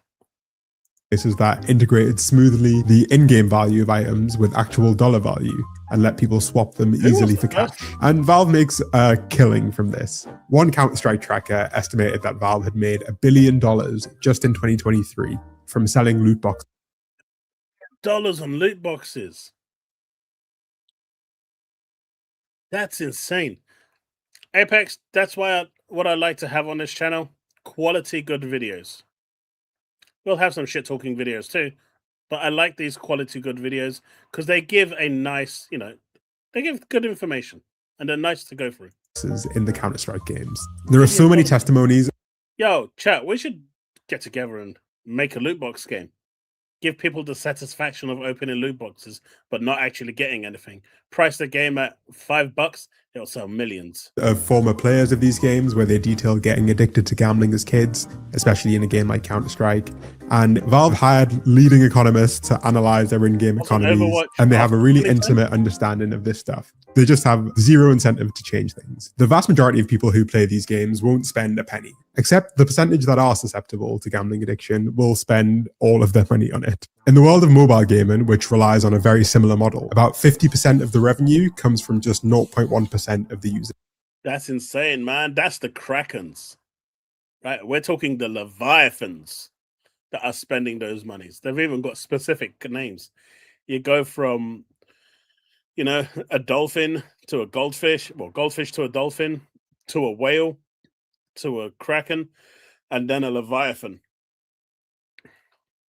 I remember on one of the gacha games that I was playing, I was in the Discord at the time, and one of the really high spenders came in, and the developers were there, and they were having a go at the developers, saying that they've bought all the items from the store, and there's nothing left for them to buy, and they should add more things for him to buy.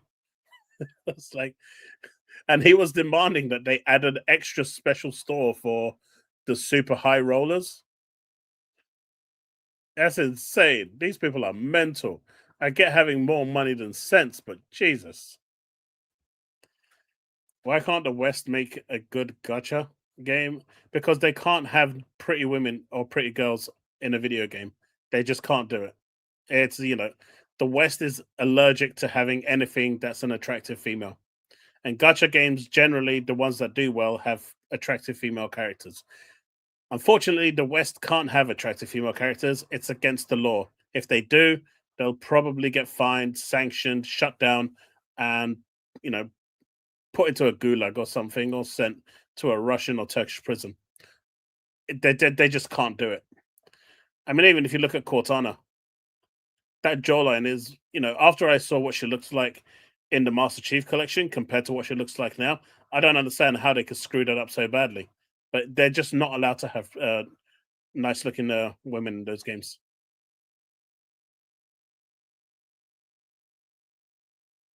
Got to pay my kids allowance in loot boxes. Maybe there's a new video game teaching proper life lessons.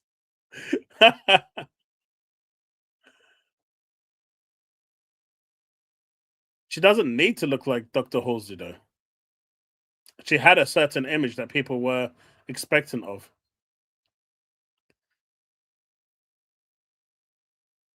Unfortunately, Woodpit, I have. I know you're not talking to me, but I have. At least the Turkish Cypriot ones. I mean, compared to what she used to be, Tegan, have you seen the anime?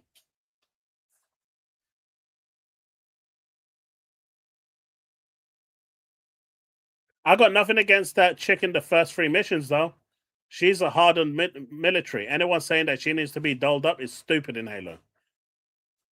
She's literally ODST. I don't expect them to be thing. I'm just saying that those sorts of things don't exist in the Western market. You still got a bakery. The base. And we don't have numbers for Valve, but I don't imagine it's a mile off from this. When gambling regulators have tried to shut Yeah, you can take some.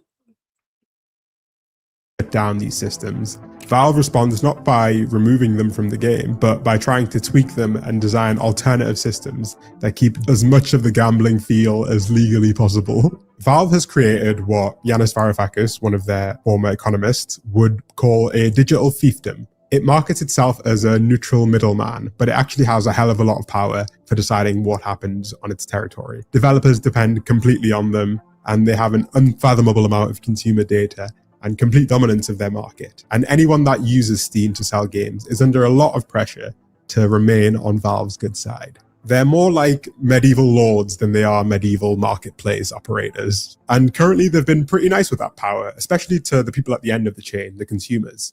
But they're under no obligation to keep that up. And I struggle to believe that Valve will keep being quite as nice if their margins ever get hit or if they have a change of leadership. We need fast forward to the Steam machine being over $1,000, $1,400 if you're looking at the complete package. To create a more robust system by making sure there's actual competition in this space. And if it's still not clear why competition is so important, you can just replace Steam with any other company that has this much control over a digital marketplace, whether it's Apple or Amazon, and it might become a bit more obvious as to where the problems could emerge in time. All in all, things could be a lot worse, and my experience, and most people's experience with Steam, has been pretty good. But good enough. I'll agree with that. I haven't had a bad experience with Steam, so I'm not going to shit on them in that regard. I just don't like the amount of power they have.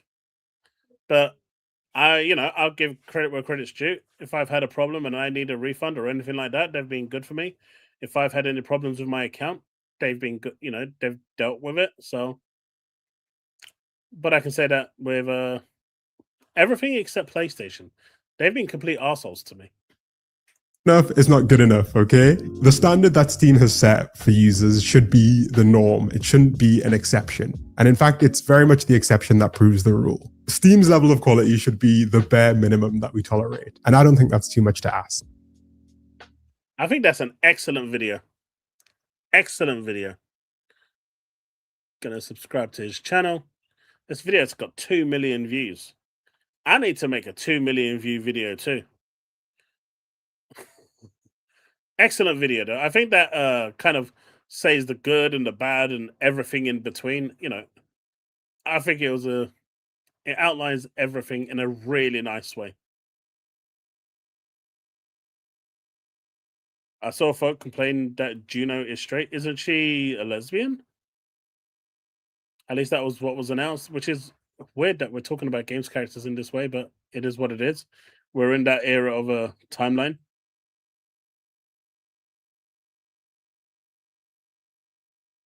But yeah, pretty interesting stuff. I thought that video was really well done.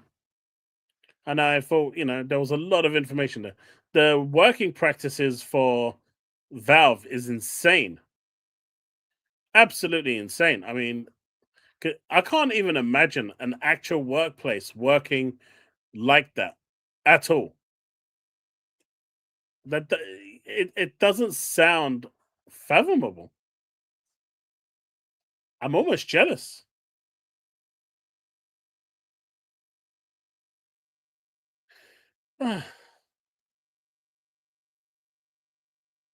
Has the anniversary launched?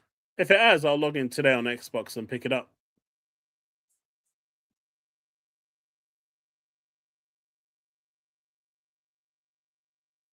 I just did my NTE pulls and my ZZ Woo pulls, and I'm quite happy. I actually was really lucky this time round on these characters.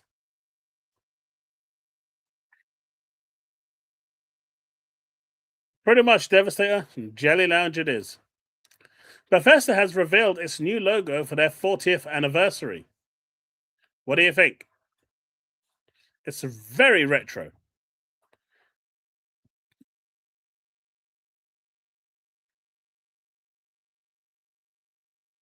Started 2 hours ago?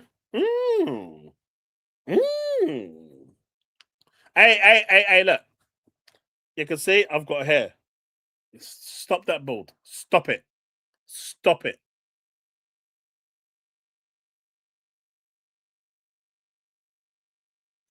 Oh, you mean Eroy?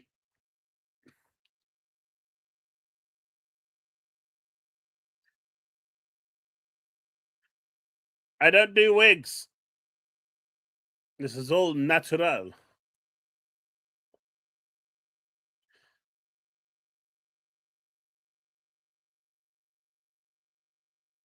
So yeah, confirmed projects in development for Bethesda right now is Elder Scrolls 6, Fallout 5, Fallout 3 New Vegas remasters, and a new Fallout with Obsidian, and apparently one from In Exile as well, which is kind of cool. No, it's natural hair. Now, for those of you that are enjoying Elder Scrolls Online, I don't know if anyone is actually enjoying Elder Scrolls Online. Let's get past this security day.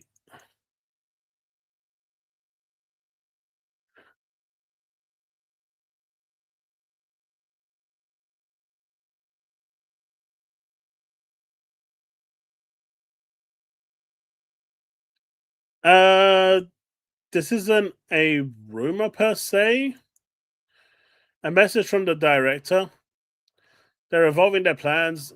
When Seasons announced in January, we promised you a new era of transparency. Part of that promise is being open with you as our studio evolves. Recently, we've been through a number of organizational changes, essentially layoffs, and departures of teammates who helped shape the Elder Scrolls Online. We are profoundly grateful for everything they've contributed to the game and community we've built together. At the same time, we've seen a lot of questions about what these changes mean for ESO. So let me be clear: ESO is here to stay. Our team is dedicated, and the future of this to the future of this game. So ESO is not EOSing. That's at least you guys can be happy with that. Our focus hasn't changed. Moving forward, I'll be leading the studio alongside longtime ZOS veteran, ZeniMax Online Studios veteran Josh Henderson. We love this world and this community, evolving plans. We've said this before, the core part of our philosophy is to ensure that the time you invest in ESO always feels rewarding. And with that recent changes to our studio, trying to hit previously announced deadlines, would mean sacrificing quality. Therefore, we are establishing a clear principle for how we build and ship content and features moving forward. Instead of rushing to hit a previously announced deadline, we are giving our teams the runway they need to do things right. Because of this, we have had to make decisions to move the following features to 2027. A new trial, Crimson Vet, has been moved from this year to next year. Update 52 will move to January 27 as well. For class and combat refresh, that's 27 as well, and that's targeting 27. It could be later. So yeah, a lot of the updates, which looks like it's being directly impacted by the layoffs, is being moved to 2027. At least they're being open about it. They know what their limitations are. They're not rushing it, and I think this is the right approach.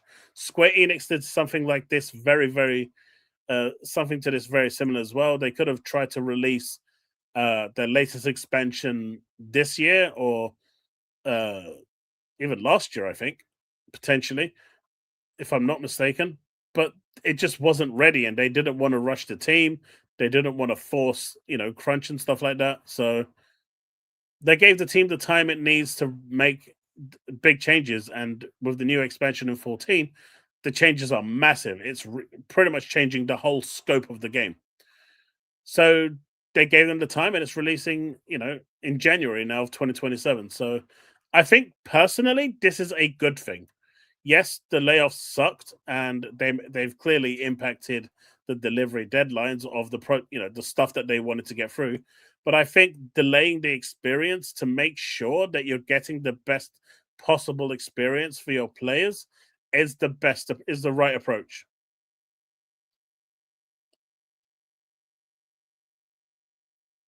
Good night, gaming. Yeah, I agree. It's a good move. Hard to keep up on games like ESO without a squad. I can understand that. He needs one of those hats with. Hey, look, Woodpit, you stop it right now. Bethesda is in danger. Crimson Desert today and Exodus tomorrow, while Bethesda is still inside a cave with zero progress made on its projects. It doesn't need to do anything. The moment a Fallout game gets revealed and announced with a release date, it's going to sell gangbusters. It's Fallout. I would be super surprised if a Elder Scrolls 6 or a Fallout doesn't sell millions on day one. It's just one of those franchises that will sell. But people will only fall for it once. Because if Fallout 5 or Elder Scrolls 6 is trash, the next one will not sell as well. But because it has the pedigree of 3 and 4 for Fallout, which people love those games, number 5 is a no-brainer. People would just pre-order it and buy it straight away. It's the same thing with Elder Scrolls. Everyone loved Skyrim. Oblivion was another good one. Morrowind was a fan favorite. It was a cult classic.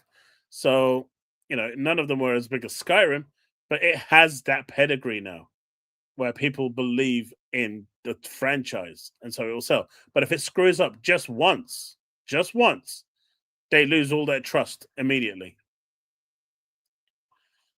Fable, I think, is going to sell very mid.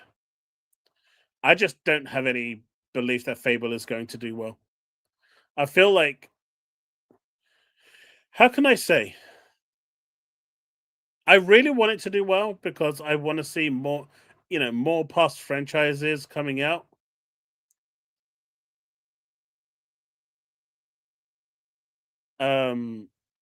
Black John, every time I see people talking about Fallout 4, it's beloved, man. All the reviews I saw, be it from Angry Joe or anything at the time, I remember them being super positive. Maybe the minority hated it, but it was all I saw was praise for the game. I mean, the remaster had a lot of problems with performance and stuff.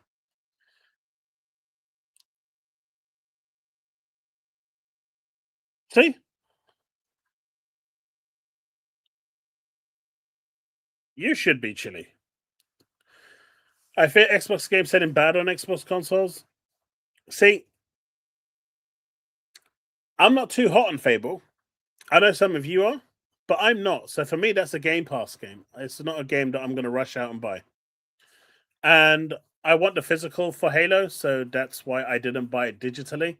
So next month, I'm going to buy it physically just to put on my bookshelf because I've got all the other Halos. I want that one there as well.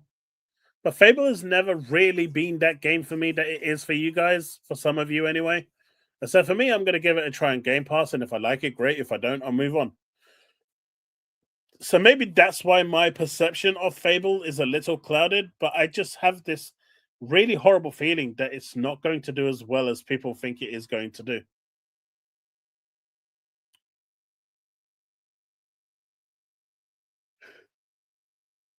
I mean, graphically, Fable looks great. No one can sit here and say that Fable looks bad. Fable graphically looks really impressive. The combat looked okay. Looked a bit stiff in some places, but overall it looks okay. And Fable just being Fable might be enough. I just don't know. I think it's one of those games that's a 50-50 toss-up, whether it's going to be good or not. If I was Xbox right now, what I would be doing is getting I would release the whole trilogy or quadrilogy. Or there's Fable 1, 2, and 3. Was Legends ever released? Fable Legends? Whatever it is, I would get every Fable game that there is available. I would put it into one compilation, and I would push it out right now. Get people playing those Fable games, reminiscing, getting back into the flow, getting back into that, that Fable mood where they can't, and build up the hype for the next game. That's what they should be doing, right?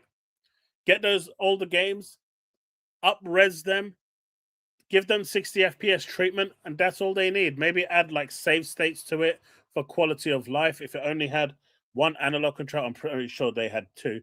But just add the quality of life features that it needs, Xbox achievements, add the save states, up-res it to whatever it needs to be upscaled to, and give it a 60 FPS patch. And bundle it together into one package and push it out. Get people excited for Fable again. They're not doing anything. They're just, and this is, to me, it does. How much could it possibly cost them to do that? There was some crap Connect game, I think. No, we don't do Connect. Sorry, that's way too hard for Xbox. But come on, man. Like, how can no one be thinking about this? You're buying Fable, Ghosty? Awesome stuff, man. But you've enjoyed the previous Fables, right? You played the previous ones. You've got a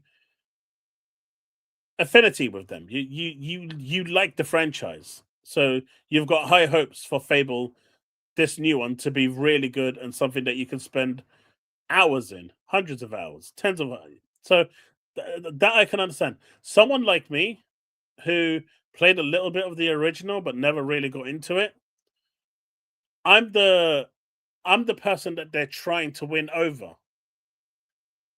Because the ones that love Fable, they don't need to do anything for you guys. You guys are on board already.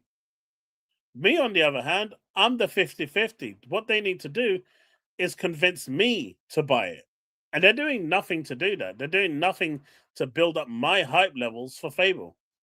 In fact, as an outsider to the hype, I'm not seeing, like, I watched the dev doc that they did in the town. A lot of that looked okay, but none of that looked amazing to me.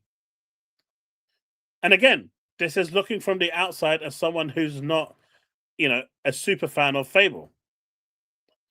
But it's people like me that they need to be converting.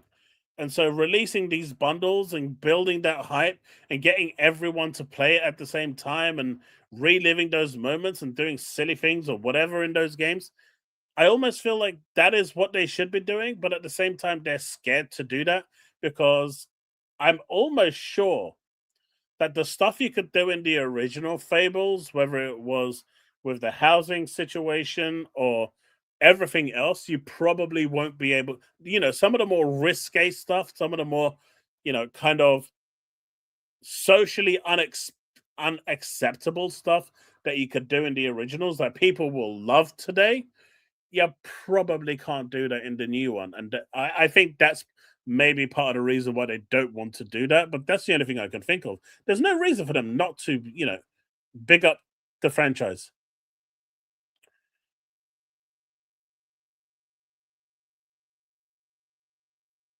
I think they removed the Halo and Devil Horns.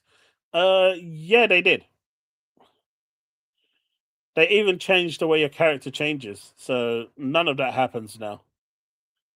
Fable retro streams when? Who knows, maybe. Go follow me over at Twitch, and if you see a notification, who knows?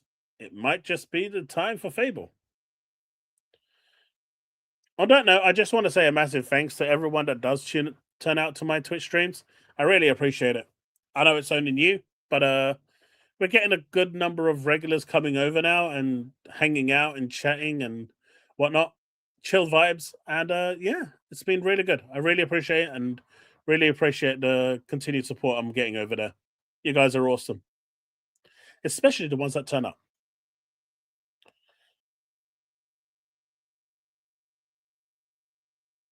You better be able to fart. Would be nice to do a non-evil playthrough. I mean, I probably wouldn't do an evil thing in that game. I'm just that kind of person. Even in standard games that I'm playing, where you've got the option to be an absolute prick, I can't do it. I'm just too nice at heart. Every single playthrough, I was full on. Hello, campaign evolved. Lost the changing seat animation. Oh, really?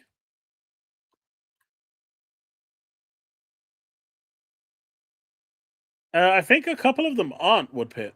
Hey, Force, how's it going? I automatically pick the nice option. Yeah, I'm the same, Tegan. I can't be mean. Even if it is a fictional game, I can't be mean.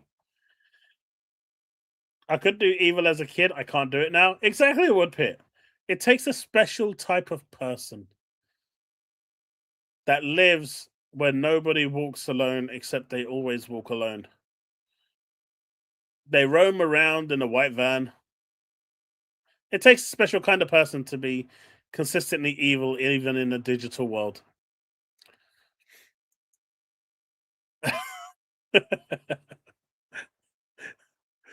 just makes sense, right? Just I can't imagine it costing them a lot of money to do something like that. Bundle them all in as a digital bundle, give them the 60 FPS boost, and off you go.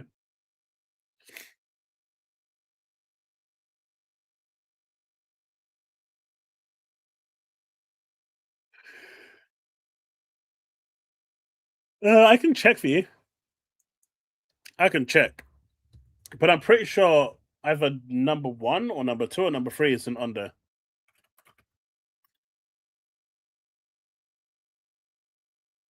Let's have a look. Bable.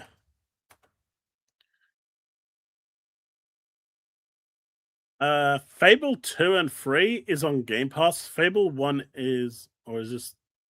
Oh no, that's the latest one. No, they're all on Game Pass. Fable Anniversary is £24. Yeah, I'm not paying £24 for Fable. I can probably get the 360 version of that at Computer Exchange for $2. I think I'll do that instead. There is no way I'm paying £24.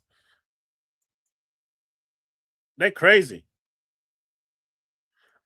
I know I said that they should, bundle them together and kind of capitalize off the hype. I didn't say to milk their goddamn audience, though. Jesus. $24. Fable 2 and 3 are £7.50 each, which tells me that they're shit compared to the Fable Anniversary. Is that true?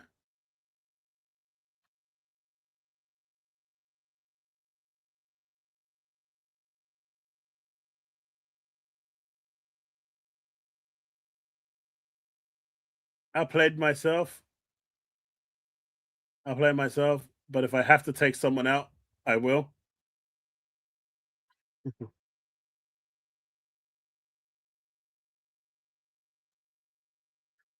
Mate, it's a 360 game. It can't be that new. It's an Xbox 360 game. Hey, no matter how new it is, it ain't that new, but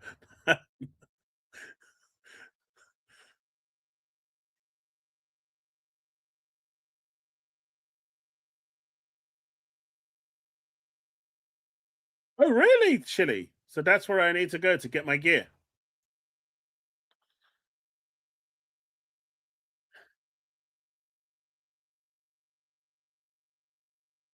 But yeah, it just feels like such a missed opportunity.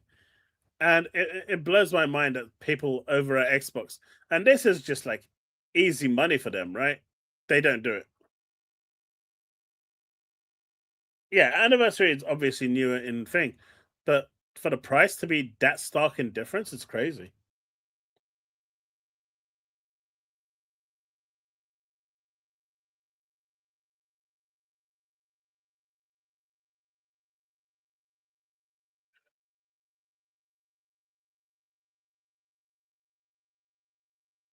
Fable 3 is more polished. Fable 2 is the best. 3 is so you'd go 2, 3, 1.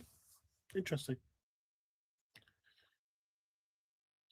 So the This Is an Xbox campaign is over, according to Asha Shah and her conglomerates. But this summer, we've expanded Xbox streaming to more than 150 million TVs and devices around the world because not everyone can afford dedicated gaming hardware. So this is very interesting that she says this. I think that's very interesting. Today, we're adding millions more through VAA OS and Hisense, so more people can play on the hardware they already own. I think they've already realized that sales of the next generation consoles are going to be absolutely bottom tier. So they're looking at the next best thing and trying to get people to sign up to Xbox Game Pass. Chicken Kicker, do you think it's because of backwards compatibility that they refuse to do a lot of it?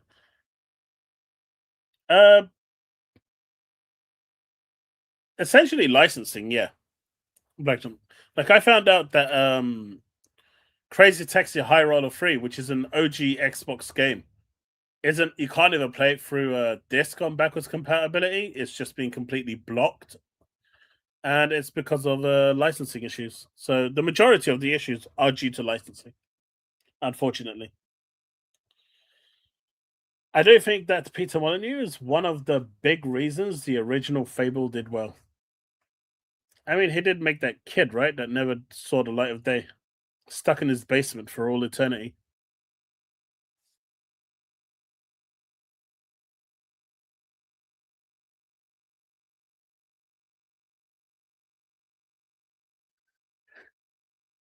But yeah, I think they're starting to prepare people that hey, if you can't afford Milo, that's the one. If you can't afford a Helix, we have cloud gaming for you. What do your ads reckon? It was supposed to be a full game, not just a Connect demo. It just never materialized into it before they shut it down.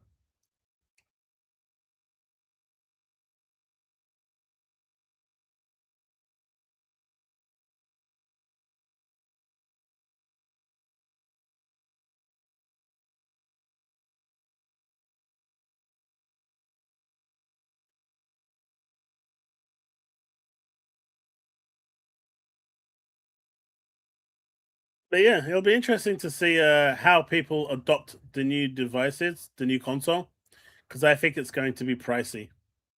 Milo is Skynet. There's very true possibilities of that happening.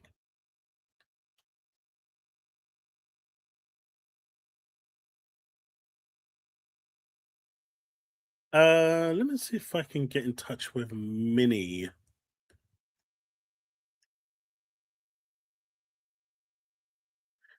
Minnie!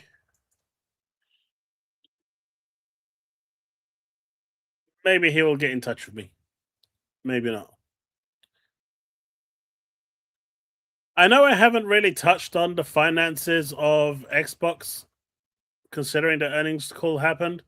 And like I said last year or the previous quarter when it did happen, I really have no care for how much or how a $1 trillion company manages their business. That's on them to work out and not for me. But I will say one thing on this matter. And that is going to be this. Microsoft says Microsoft CEO says he expects Xbox to return to growth in 2027. We have the best IP in the industry and talented studios around the world and believe we can bring these trends together and expect to return to the business to growth in fiscal 2027. I don't know how they're going to do this if everyone's buying their games off Steam, but good luck to them in that regard. Now, Amy Hood did say last quarter, that this quarter that we've just arrived at, they were expecting it to be a decline in hardware sales and pretty much across the board. And so what they were projecting did actually come to realization. Yet people are saying Xbox dead. I don't really get it. They're still making more money than they were in 2024. So it's clearly because of Call of Duty. And from what I've been reading, Candy Crush has had a lot of competition in the mobile space. So with Call of Duty failing hard this year round and Candy Crush not delivering the revenue it once could due to mass competition, so they're probably reworking that as well. Expect there to be better returns on once the next outings of these games come out. But those are the two major things that actually sunk a lot this time round. And those two games normally bring in, an insatiable amount of profit.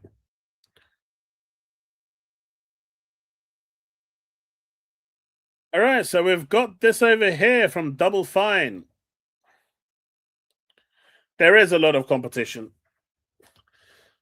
Double Fine went independent. Microsoft gave them pretty much everything they need to go independent, including a runway so they can actually have money to be able to do what they need. But it wasn't enough. You see, instead of Tim Schafer taking a cut in his salary, he's opted to do what Xbox is being complained about, and he's laid off 23 people. Today, Double Fine Productions lets go of 23 members of our staff. Now, it was okay hiring these people when Xbox was paying the wages and having them sit there doing absolutely nothing. But now that they're independent, they can't do that anymore. They've run out of that infinite money glitch. I have no sympathy for Tim Schafer and his team because they kind of put themselves in this position. As a small, tightly knit team, these actions are not taken lightly. I mean, you could have taken a pay cut, man. Your pay cut probably could have saved at least half of those jobs. So I'm pretty sure you took the decision pretty well. Only the survival of our studio would ever make us consider such a painful action. Our transition to becoming an independent company also means becoming a size that we can sustain. So why did you employ these people in the first place if your budgetary actions weren't sustainable? You are constantly overburning, but it didn't matter because Microsoft was paying the bill. So they could do it and they could get away with it. Now they're realizing that there's actually accountability involved. And instead of taking that accountability by cutting their own salary, they just got rid of all the staff like any other company. The people we are losing were all important. They all made an impact on our games and culture, and they will be missed. We are committed to supporting each affected person as best as we can. So as soon as they leave the door, they're pretty much done with any involvement, like any other studio or company. This is all PR talk. We thank them for their hard work and commitment to the creative spirit we cherish here at Double Fine. Tim.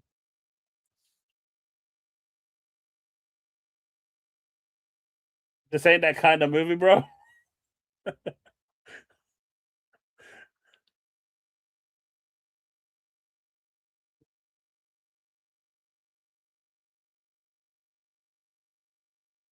Yeah, I probably used the wrong word there, Tegan.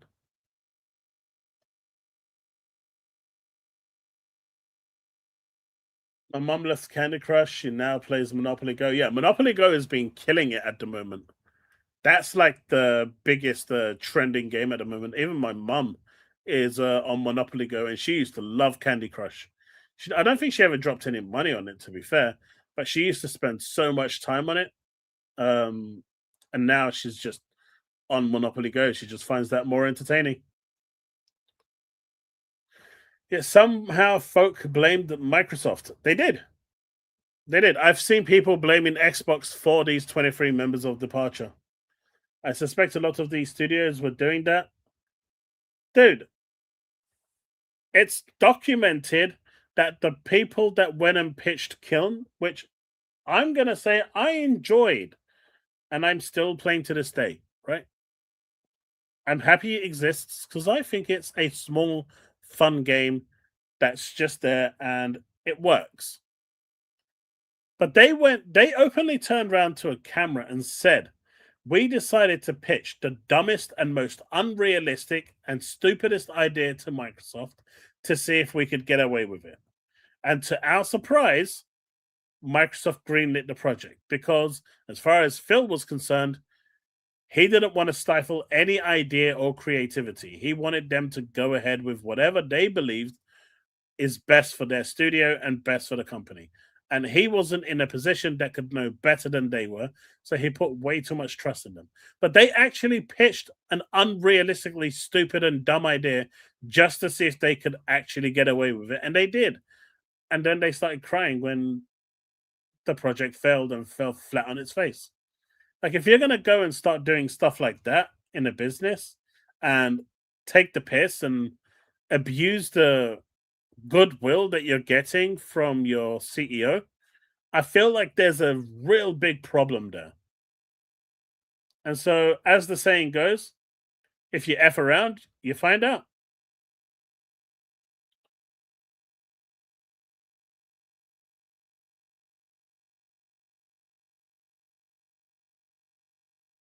I think they're actually working on Psychonauts, dude. So while they were making Keeper and they were making Kiln, there's a bigger project that they're actually working on that they have been working on for a number of years. The reason Keeper and Kiln existed was because they had a bunch of staff who basically sat there twiddling their thumbs, doing absolutely nothing and had no resources to give them.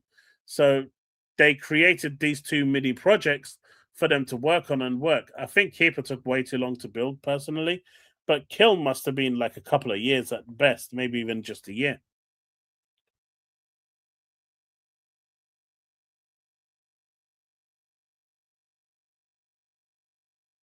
But again, Psychonauts is not a console seller. It's not a big game seller. It's just a game can win awards, but that doesn't mean it's going to thing. Let's see.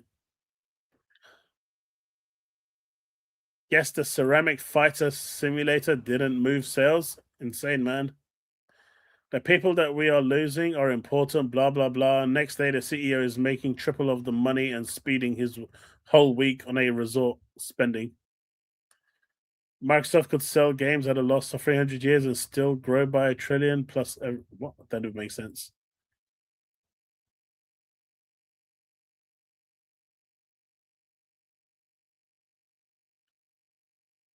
Sad. Now I'm gonna show something that I've been seeing the rounds. I've been seeing Karim. If you guys know who he is on social media, you probably don't, and for good measure. But he's also been milking this, and I think it's weird, right? So Sony has introduced this controller, which is, in my opinion, really good for accessibility. It's clearly not designed for people like me or you. It's designed for those people that, you know, have difficulty in holding a controller of any kind, and it allows you to move the stuff around in order so you can actually hold a physical controller rather than the other accessibility options. And Sony and Microsoft have been doing wonders in the accessibility market. I think this is actually a really great product. I think this is really good in the world of accessibility. Now, they may want to market this as the next generation controller, but I think in terms of giving more people ways to play the games because they don't have the simple natural ability that people without a disability can play games. I think that's all good, right? How are we? How do we see that this is a bad thing? Did Tim tell you he didn't take a pay cut? Why would he take a pay cut? If he took a pay cut, he would have said it. If I took a pay cut to save jobs, I would have said, things could have been a lot worse. But, being the person I am, I've taken a pay cut. I've taken a 40% pay cut in order to save as many jobs as I can. It's it's the thing you do.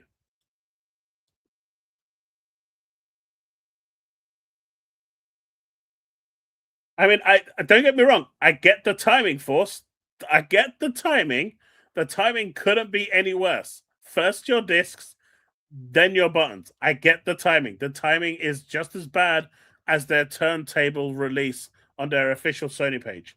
I'm not even going to deny that. Their timing is impeccable when it comes to just read the damn room. But I'm seeing people trying to get gotcha moments on this and saying, who wants this? Who's asked for this? And I'm seeing like a lot of really negative posts about this controller when I actually think this is a really cool thing. I think Xbox should do exactly the same thing. I think Valve should offer a similar device. More accessibility means more people gaming. It's a good, positive thing. But yeah, Sony's timing couldn't be any worse.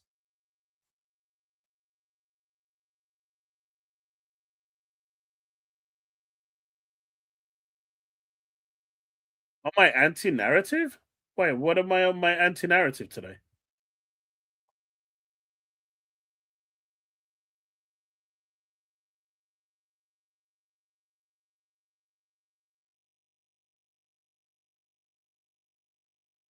No, there's no button. Like I said, Nika, the timing of it is bad. The timing of it is bad.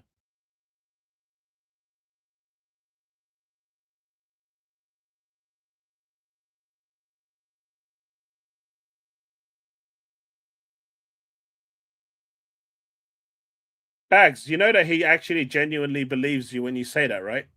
He's actually very, very serious in believing you. I know you're joking about, and that's been a running joke for the longest time, but he actually genuinely believes you.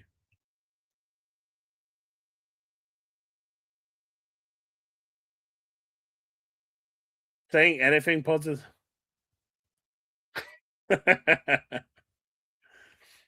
I'm curious. I mean, obviously, this is just a prototype, right? But I don't know. I thought this was a really cool thing, and I don't see the hate that. I don't understand why people are hating more accessibility.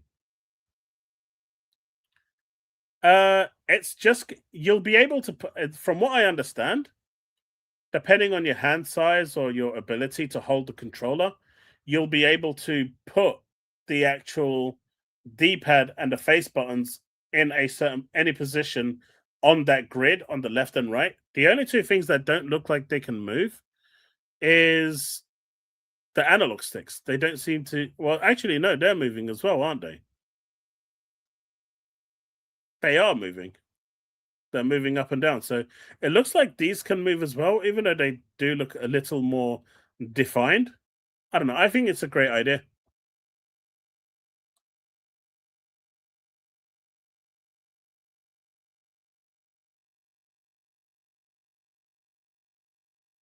Did who cry?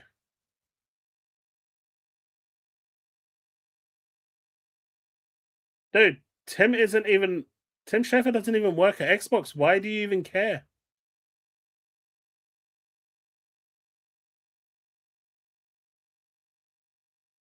They're not an Xbox studio anymore.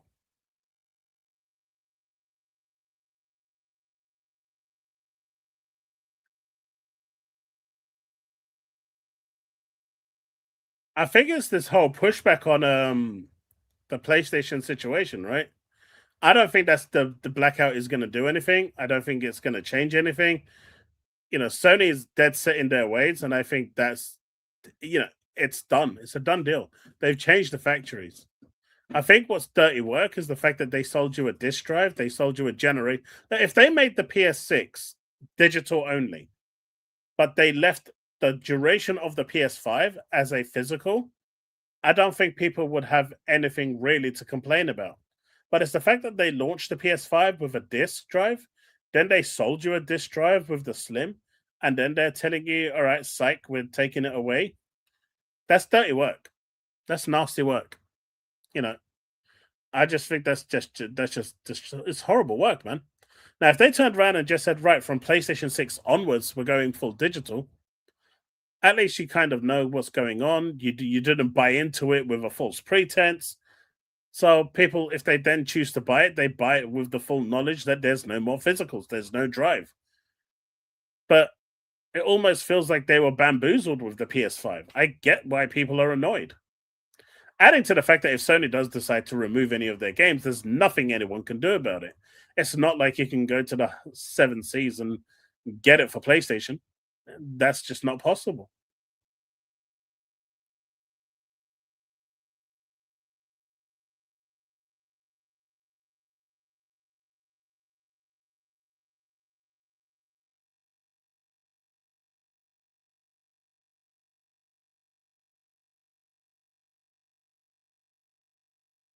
Oh no, well, I'm British. Trust me, Diablo.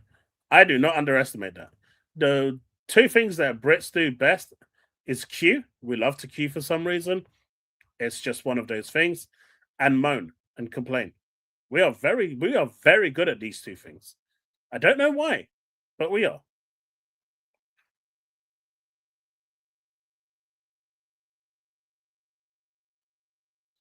Xbox at Gamescom is going to have a lot of games featured. They're going to have playable games from Modern Warfare 4, which is kind of cool. Minecraft Dungeons 2, Gears E-Day, Metro 2039, Stranger Than Heaven, Alien Isolation 2, The Blood of Dawnwalker. Kind of interested in this one. Castlevania Belmont's Curse. That's not a remake, right? I have no idea what Crown Sworn is. Jenny Gods is a new game from China, from the China project. They've announced a day and date release on Xbox as well, which came out of the left wing. So that's kind of cool that they're they're going all in on the Xbox as well. I like that. I don't know if that was Asher's doing, and if it was, kudos to Asher for getting China to start releasing games day one on Xbox as well, which is absolutely positive. So, hopefully the game is good. We do have a trailer or video of that somewhere. Let me see if I can find it. I know we had it I have it somewhere. Ah, here it is. So this is the actual game.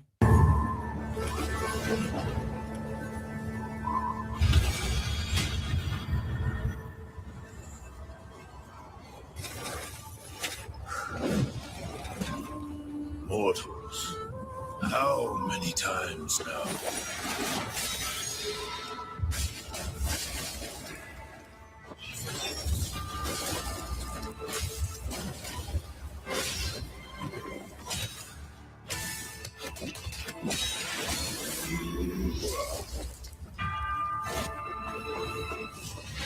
I mean, this is just a boss fight, so I don't know what the main game is going to be like. But I'm sure it'll have its audience, and China has been delivering on good games for a while now. But I think this is definitely a massive step up from China generally ignoring Xbox to them not and having the games they want.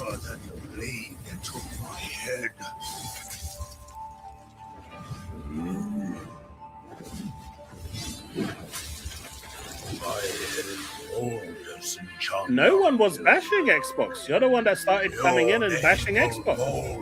Memory.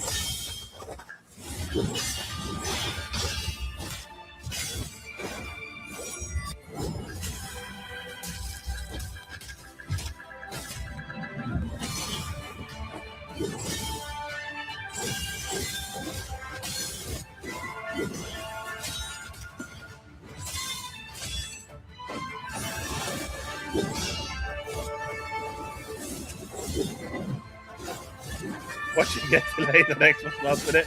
I hope not. Look, this isn't for me, right? I've got no. I'm looking forward to Beasts of Reincarnation. That game at least has all the check boxes that I'm interested in. This looks alright though.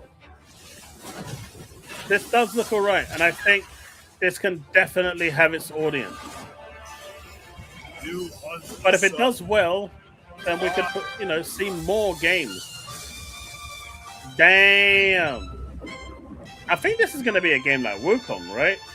Where you're just going to have like big boss battles. Again, that's a very, very big generalization there, or assumption. But clearly, he's gone to the school of Goku and learned the arts of Kamehameha. That, or he's a reincarnation of Ifrit and unleashed Hellfire.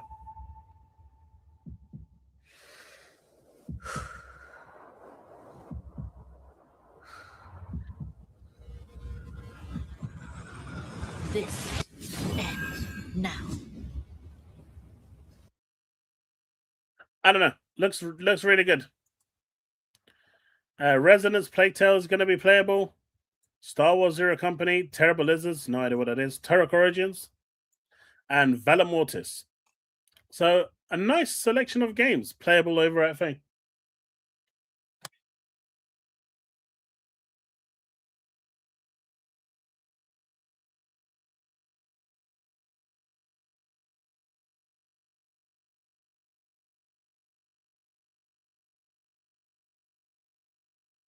I mean, that dude is the one that hired him, right? That dude is the one that hired them because he had the infinite money glitch with no care in the world for what might happen or what could happen. He owns part of the responsibility. He is accountable for it. It's almost like Bungie when they turned around and said, we're not that type of company. When they asked them, have you considered taking a salary cut? In the place I used to work at, our previous owners, they all took a salary cut to stop people from losing their jobs. They saved as many jobs as they could because they valued the work that those employees were doing. There are companies out there that actually do that sort of thing. Again, not every company is like that. Most people don't give two fucks about the employees. They just care about their own pockets. And if that's what Tim wanted to do, then whatever. But he had the option to save at least 2 or 3 people. He chose not to. I don't know why you're getting all riled up about what I said. The fact is, it's true. He had the option. Even if it was to save 1 person, he could have done it.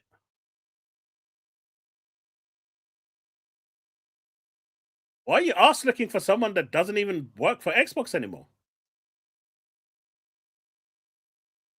Jesus. Steve, if you're still about, I'm putting on the Gears developer overview that they released. So now might be a good time for you to dip, because I know you said you didn't want to watch this. It's a 10-minute video.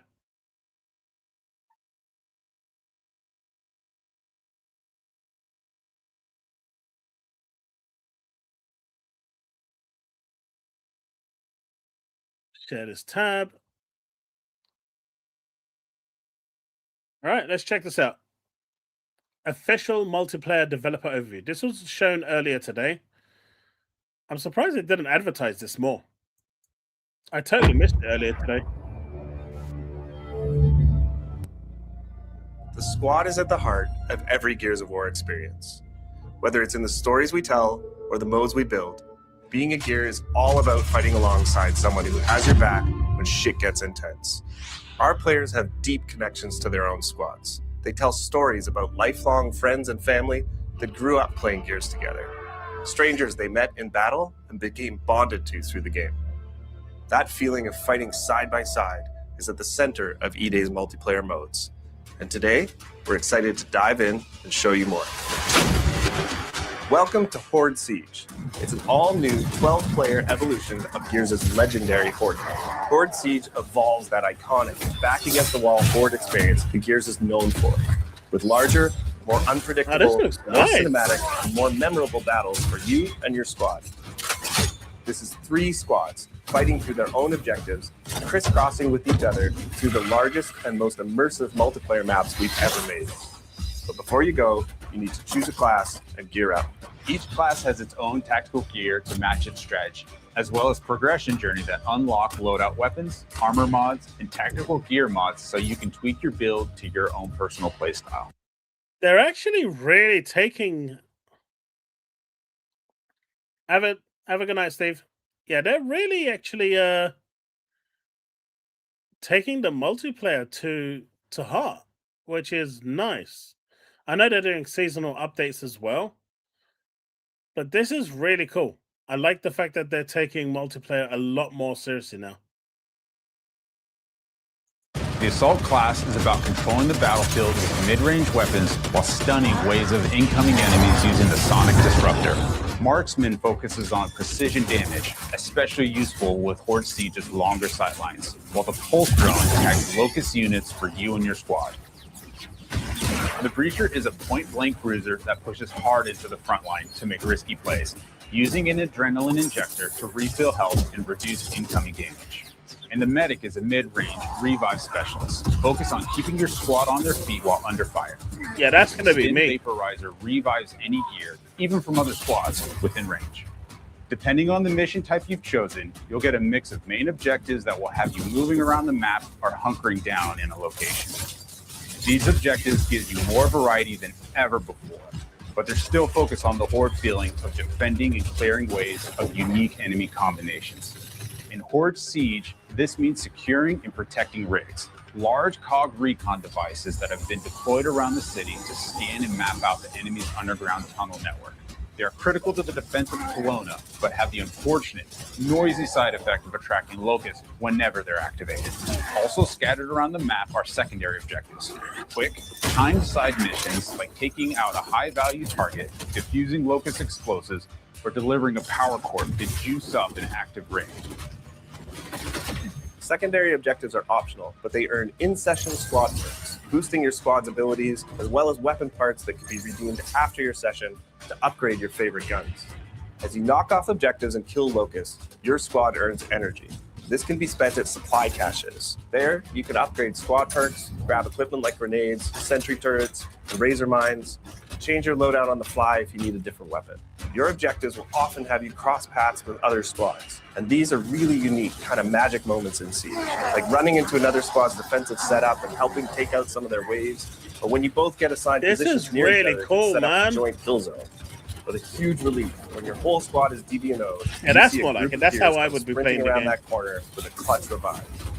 If Command delivers a supply drop, any squad that fights to secure it gets a share of the rewards inside. The first one in gets the best stuff. So it's I have a great often quick reputation decision for being if a you can flow spare tank. the time and effort while managing your objectives. But the most intense multi-squad action hits when our bigger boss appears on the map and things get even tougher.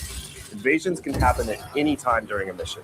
They add new chaos and challenges to the session, buffing locust enemies or restricting certain actions until they're defeated. And it can take more than one squad to bring these huge monsters down. These moments of 12 players coming together to take on iconic locust creatures deliver this great Gears feeling, fighting alongside a group of soldiers to hold the line. And of course, anyone that helps gets even more rewards. That's fucking beautiful. Once It your is. mission objectives are complete, Command sends in your ride so you can extract. You'll fight through one last intense horde wave to secure the LZ and hold out until your Raven appears. A successful mission will reward you and your squad. While you don't technically all need to make it back to the chopper, your rewards might suffer a bit if you leave your Have a comrades good one, behind. Force. Earned Thanks for XP will stopping by, progress my your dude. rank, I appreciate you. unlocking new loadout weapons, mods, and equipment. But most importantly, any weapon parts you gain can be redeemed to upgrade your arsenal for the next fight. For the first time in a main Gears title, you can mod our iconic weapons. Some mods will apply small tweaks, nudging the gun towards your personal preference. Other mods are more noticeable, changing what effects you get from hitting a perfect active reload. Or if you want to go nuts, you can even throw a bayonet on your Nasher. intersection between snap! how you set up your weapons, armor mods, and tactical gear The creates Nasher just more got even choice better. and gameplay strategy than we've ever had before. And of course, when you and your squad combine your builds, it can be the difference that gets you through an especially tough mission. Horde Siege missions mix variety, objectives, difficulty, modifiers, and harder challenges each time you play, shaking things up with things like explosive drone deaths, only perfect reloads, or even friendly fire. Poisons also make a return, meaning the Locust Horde gets more powerful as you play through a mission. If you're looking for a dose of that classic Horde grind, our Horde missions will set you up in one spot, testing your squad against 10 grueling waves of survival. All of these elements, combined with the variety of objective locations on each map, and of course the chaotic fun of mixing in 2 other squads of real players, means you'll never have the same experience twice.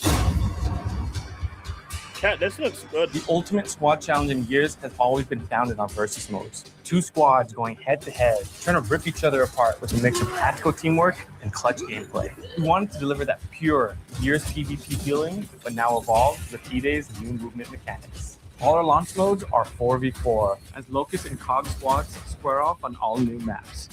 PvP is where you hone your skills. No mods allowed here. Everyone starts with the same loadout, fighting on symmetrical battlefields to claim key weapon spawns across tactical locations. That is sick. Our launch maps, Park, Battleship, That's how it should be. Precinct, Market, and Skyward are all set in and around Kelowna. A And level they have that playing classic field the Gears whole feel, time. focusing on cover, fronts and lanes, but with opportunities to use E-Day's new traversal mechanics. We're starting off with a tight set of 4 modes. Team Deathmatch and Conquest, our new King of the Hill mode, will feel familiar, but with some great new updates. And they're joined by 2 new modes. In Demolition, each squad battles over a neutral bomb and then attempts to plant it at one of 2 of the opposing team's bomb Coalition sites. are This cooking. is Gears PvP battles at their best. 2 fronts colliding, squads coordinating with non-stop action as you constantly flip between attacking and defending. Crucible is a great new mode that revolves around the power core. Whoever holds it gains points. The scoring zone shrinks and it moves as the round goes on. This means the fight is always coming to you. The power core's one charged shot could strip the flesh right off an enemy. Yo, So chat, we're gonna well-timed agree, defensive yeah. If we're play playing this is lock mode, in and that I've win. got the item, After launch, we'll no be one adding in kills new me. maps, modes, and That's the events rule. to keep things fresh, including some favorites that we're excited to bring back. Gears of War E-Day is a new game, built from scratch to feel like Gears, play like new. So whether you're a Gears veteran or jumping in for the first time, it was important to us that there was a place to get familiar with the gameplay mechanics. Our short bootcamp tutorial will walk you through the basics, but we've also included a combat training space where you can test out weapons, movement, and even go up against some short Locust encounters to get some reps in.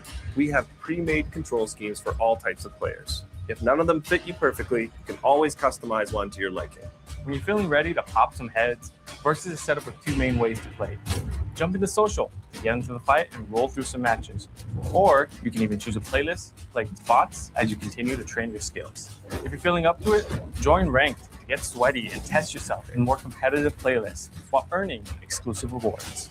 Almost all our character skins are based directly in the lore, themes, and events of the Gears universe. Our legendary skins are a bit more over the top, celebrating gritty and imaginative designs inspired by the vibes of our brand. When it comes to collecting and growing your own collection of customization items in E-Day, we've taken a more old-school inspired approach. That means nearly every single piece of customization in E-Day can be earned by just playing the game. You'll unlock new items through completing seasonal and event challenges, unlocking achievements, and by earning medals from our classic medal system. Everything else can be obtained by completing matches and earning coins, which unlock items in the barracks. We'll have a few things that are pay only, but they're limited to our premium edition items and charity or partner content like the Ride the Lightning weapon skin set we've created in partnership with Metallica. Every season, we'll grow our lineup of COG and Locust characters, as well as adding new weapon skins, poses, customization elements, challenges, medals, and...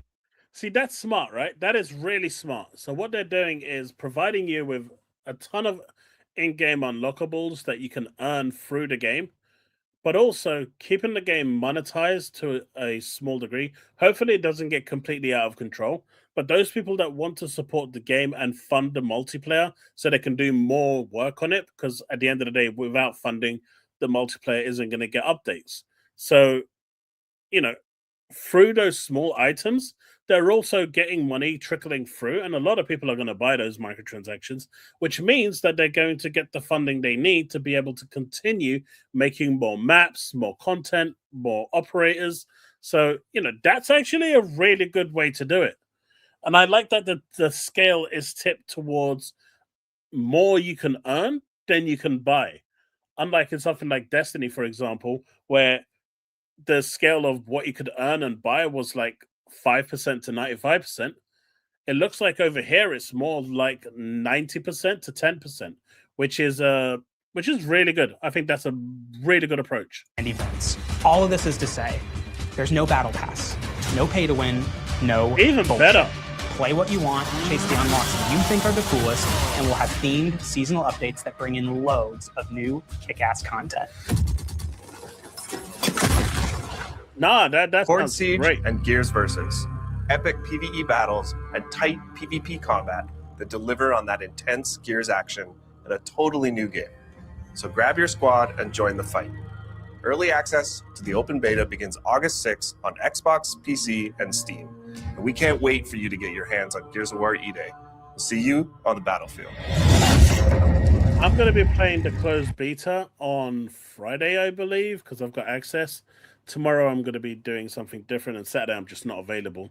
At least during the day. Maybe if I'm done with the barbecue earlier at my family's house, then when I get home I might jump on for a little bit on Saturday. But otherwise I'll be doing this on Sunday. But what do you guys think of Gears E-Day?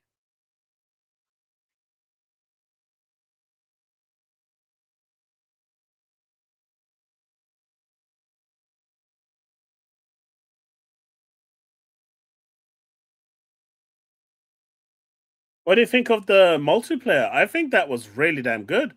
Really impressive.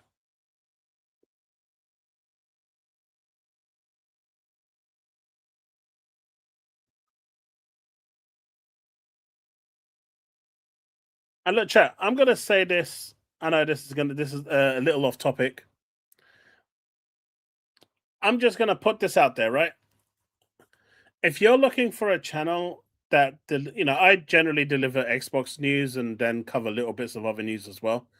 But if you're looking for a channel that's going to sugarcoat everything that happens in the Xbox universe and won't hold them accountable for anything and wants to praise every bullshit action that they do, this ain't the channel for you.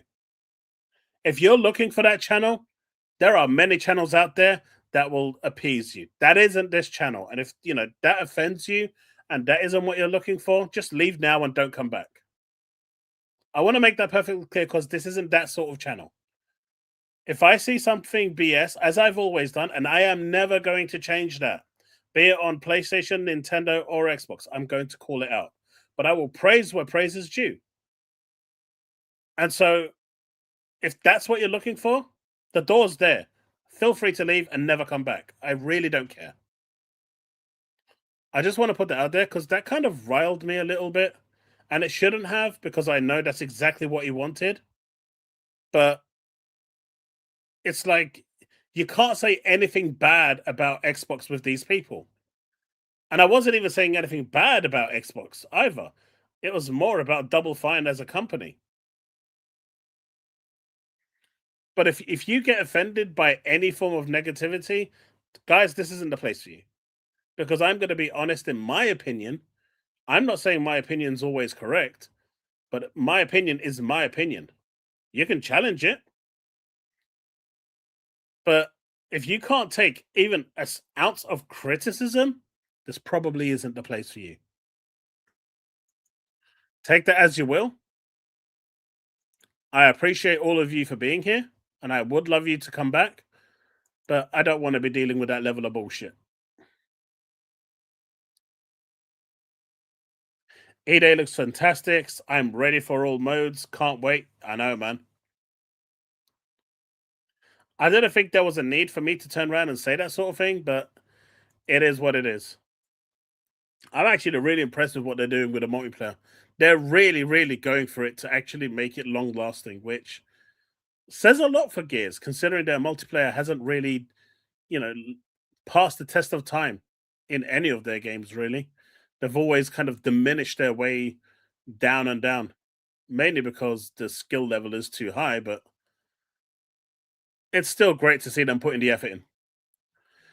Wu Chang apparently did well enough to get a sequel. So for those of you that enjoyed Wu Chang or thought Wu Chang won't be, doing it as well as it, or did as well as it could, you couldn't be as more wrong than that, because apparently it's done well enough to get a sequel. Today, we're excited to share that 505 Games has officially entered into a new partnership with Szechuan, the original creator of Wu Chang Fallen Feathers, and his new studio in Dolphinity Chengfing. So, great news for Wu Chang. I thought the game was alright. Again, it was a Souls-like game. You walk over to an enemy and you get hit once and you die. That's a skill issue for me. I suck at those games, and therefore I don't find them fun. Right?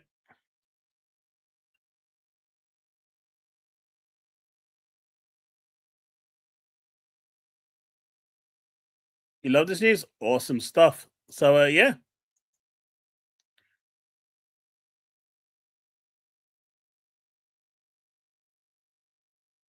Hey, look, when it comes to Souls games, I am admitting a skill issue. I cannot. I can't do those games, man. I walk up to it. Look. I walked out. I played Elden Ring, right? I inside the cave. I thought I see some enemies. I beat the crap out of them. I was like, man, I am amazing. What is this game that people are talking about? Everyone's saying it's so hard and all this. And then I come up to my first boss inside there, and it's like red bar and everything, got that aura glow and everything. And I'm like, oh my God, this guy's going to rip my face off. This is it, isn't it? And then all of a sudden I swing at him, and my guy's like, please don't hit me. And I'm like, come here. And so now I'm feeling like proper, like, super excited. I've got this. I'm untouchable. And then I get outside, and there's that scripted fight. Everyone tells me it's scripted. You have to lose. So I said, you know what? That's fine. Let's just get it over and done with. We finally open the doors and get into the outside world. And then I see this enemy out there. I go up to it. I smack it a couple of times, and it dies. And I'm like thinking, man, can this game get any easier? I'm like untouchable. And then I see this thing roaming around, right? It's this dude on a horse. I don't even think it has a head. Clearly, it fell off somewhere. And so I walk up to it, and I'm like, all right, let's see what you're made of. And he looks at me, and then my health goes from 100% to 0. And it was at that moment where it was like Xbox Home, options, uninstall. I knew it wasn't for me.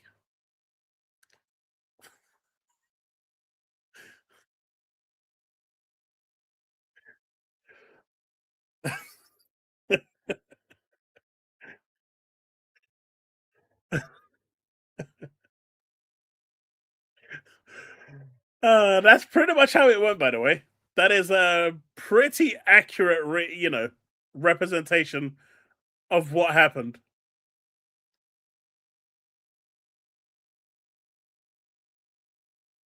It was interesting. So I've heard Xbox owners, as Game Pass Ultimate owners, we don't get a beta code for Call of Duty Modern Warfare 4. However, if you are a Discord Nitro subscriber, you will.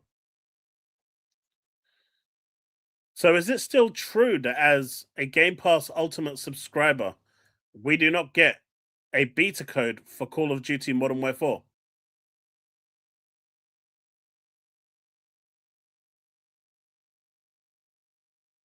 I know it's a promotion they're doing to push people on Discord Nitro and working with them, but is it actually true? Because I don't know if it's true. And I remember someone telling me that Ultimate users don't get the beta code early. It could have changed. I'm not saying it's real. But if it isn't, this ain't great.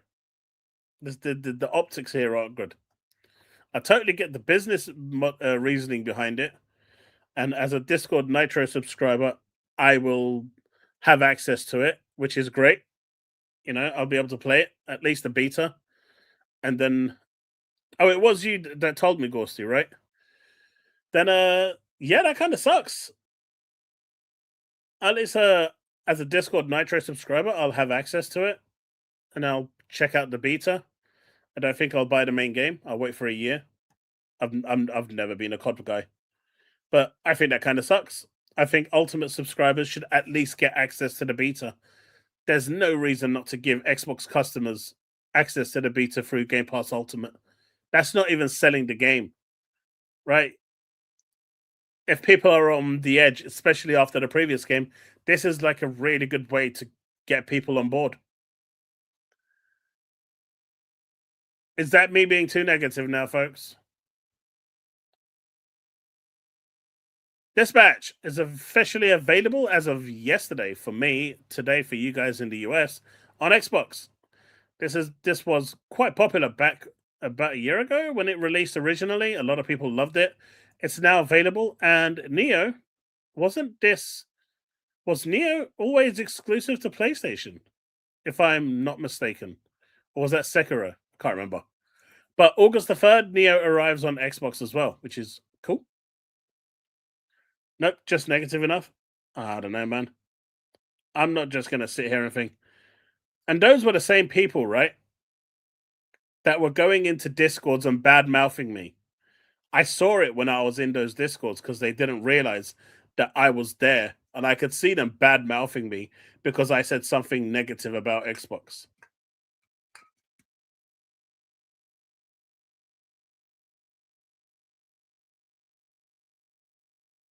And then they'll have the audacity to turn around and say, oh, I didn't say anything.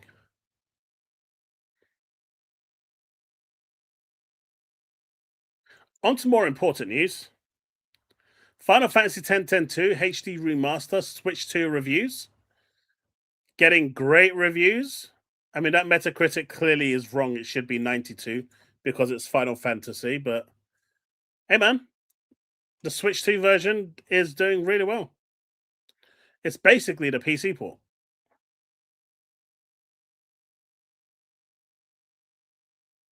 Which of your alts was it?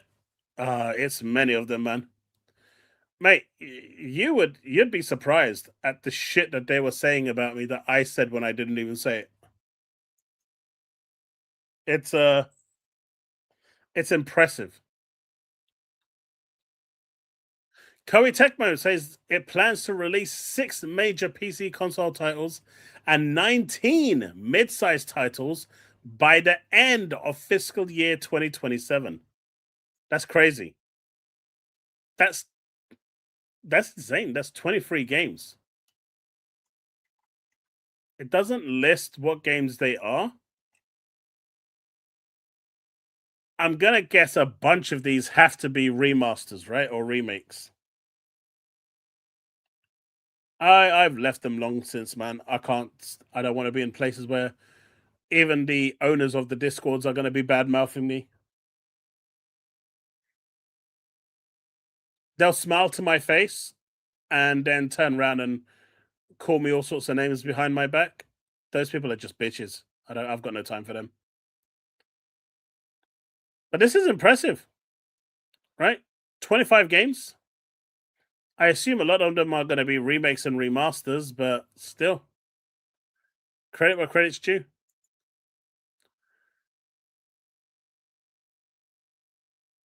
Resident Evil Requiem has sold 8 million units. Pragmata has sold 2.5 million units.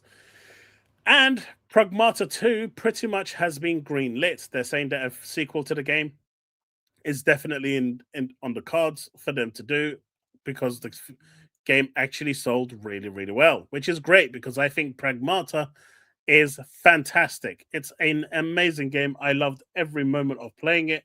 I love the combat. I love the style of game it was. And so that actually makes me super happy to see the game do well. It proves that a new IP can actually succeed in this day and age. And, you know, kudos to them for, you know, working out a way to actually make it work. Yeah, I own both of these as well.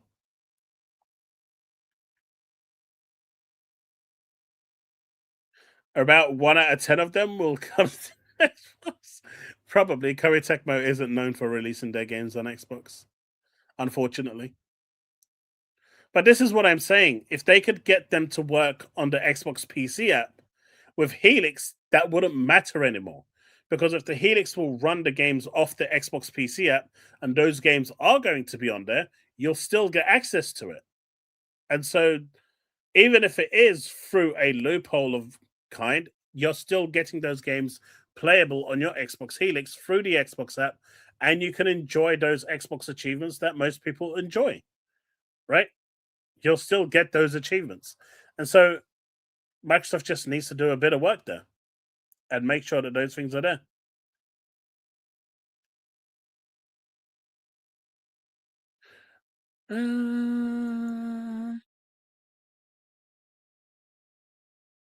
The final piece of info that I've got for today before we wrap it up. I did have another video, but I guess we'll go through that on Tuesday because this has gone long enough. It was with Puerto Rock and his video on the PlayStation Blackout, which is crazy, by the way. It's actually insane. But we'll go through that again on Tuesday. But this one over here, Metal Gear Solid: The Snake Saga, I thought was a nice little video.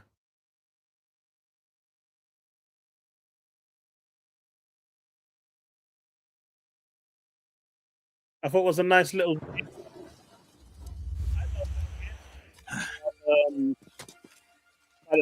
Why'd you defect? I didn't. I'm loyal to the end. I miss these games so much. We need more games like these, this genre. The one who survives will inherit the title of boss. I really should buy Metal Gear Solid Delta. 10 years later, you had Peace Walker Project. Life. You're crazy. Jack. Boss. Jack. It doesn't change the fact that I killed her. You're not the boss. The boss is dead. Kill me. Answer me! Tell me why! Boss! This was such a good game. I have no future. And for the first time, This is just as I'd hoped things would people are going to be able to experience this outside of the PS3. My destiny. I cannot admit that's what the boss would have wanted. Liquid Snake. Zero and Big Boss. They both misinterpreted her will. You're pretty good. The world would be better off Sons of Patriot without snakes. I'm really excited for this. I want it. I want it. I want it so bad. I want it so bad. Did you know that Metal Gear Solid 4 had over 20 hours of cutscenes? The actual cinematics was around 20 hours, if I remember correctly. That's insane, right? Just the cinematics was around 20 hours. Crazy, crazy stuff. But folks, that's really going to be it for tonight. I'm sorry the mood got a little bit sour towards the end. I didn't expect, that sort of a reaction to something I was saying, but there we go. So I do apologize if it made some people feel a little uncomfortable. But it is what it is. I'm not going to tolerate that sort of thing. You've never played a Metal Gear? Black John, you got to play them. You got to play them, man. They are amazing games. I think they've remade the first one multiple times now. I know the original is better. Like, it is better, like, in all ways. But the remakes are perfectly playable and more modernized. They just added a bit too much Michael Bay in there. But they're really good games. And I highly recommend you go through them. Even in chronological order, if you can. Delta is really the first one of the series. Metal Gear 3. So it kind of goes... I mean, unless you're talking about the NES ones, but no one's really going to go back and play Shadow Moses and whatnot. So it starts off with Metal Gear 3, and then goes to the PlayStation 1, Metal Gear 1, 2, and then 4. Well, actually, There is Metal Gear 5 as well. I think that might be before number 3. Or it takes place after 3. I can't remember the exact timeline. But it's either 5 and 3 or 3 and 5. And then it goes 1 and 2 and 4. They're excellent games. Just like the Splinter Cell games on Xbox. They're really damn good games. And I wish we had more companies that did this sort of thing.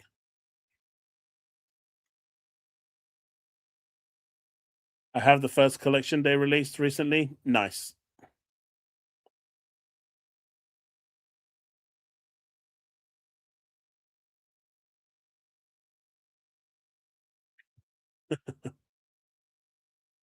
But yeah, again, sorry for all the negativity. I try not to do that in the streams, but sometimes it's unavoidable. But folks, that's going to be it for tonight. Thank you so much for hanging out. I really appreciate it. Hopefully I'll see some of you over at Twitch. I'll be there tomorrow. So yeah, if you've enjoyed it, thanks a lot. I'm happy to hear that. Otherwise, peace. I'll see you next time. I'm out.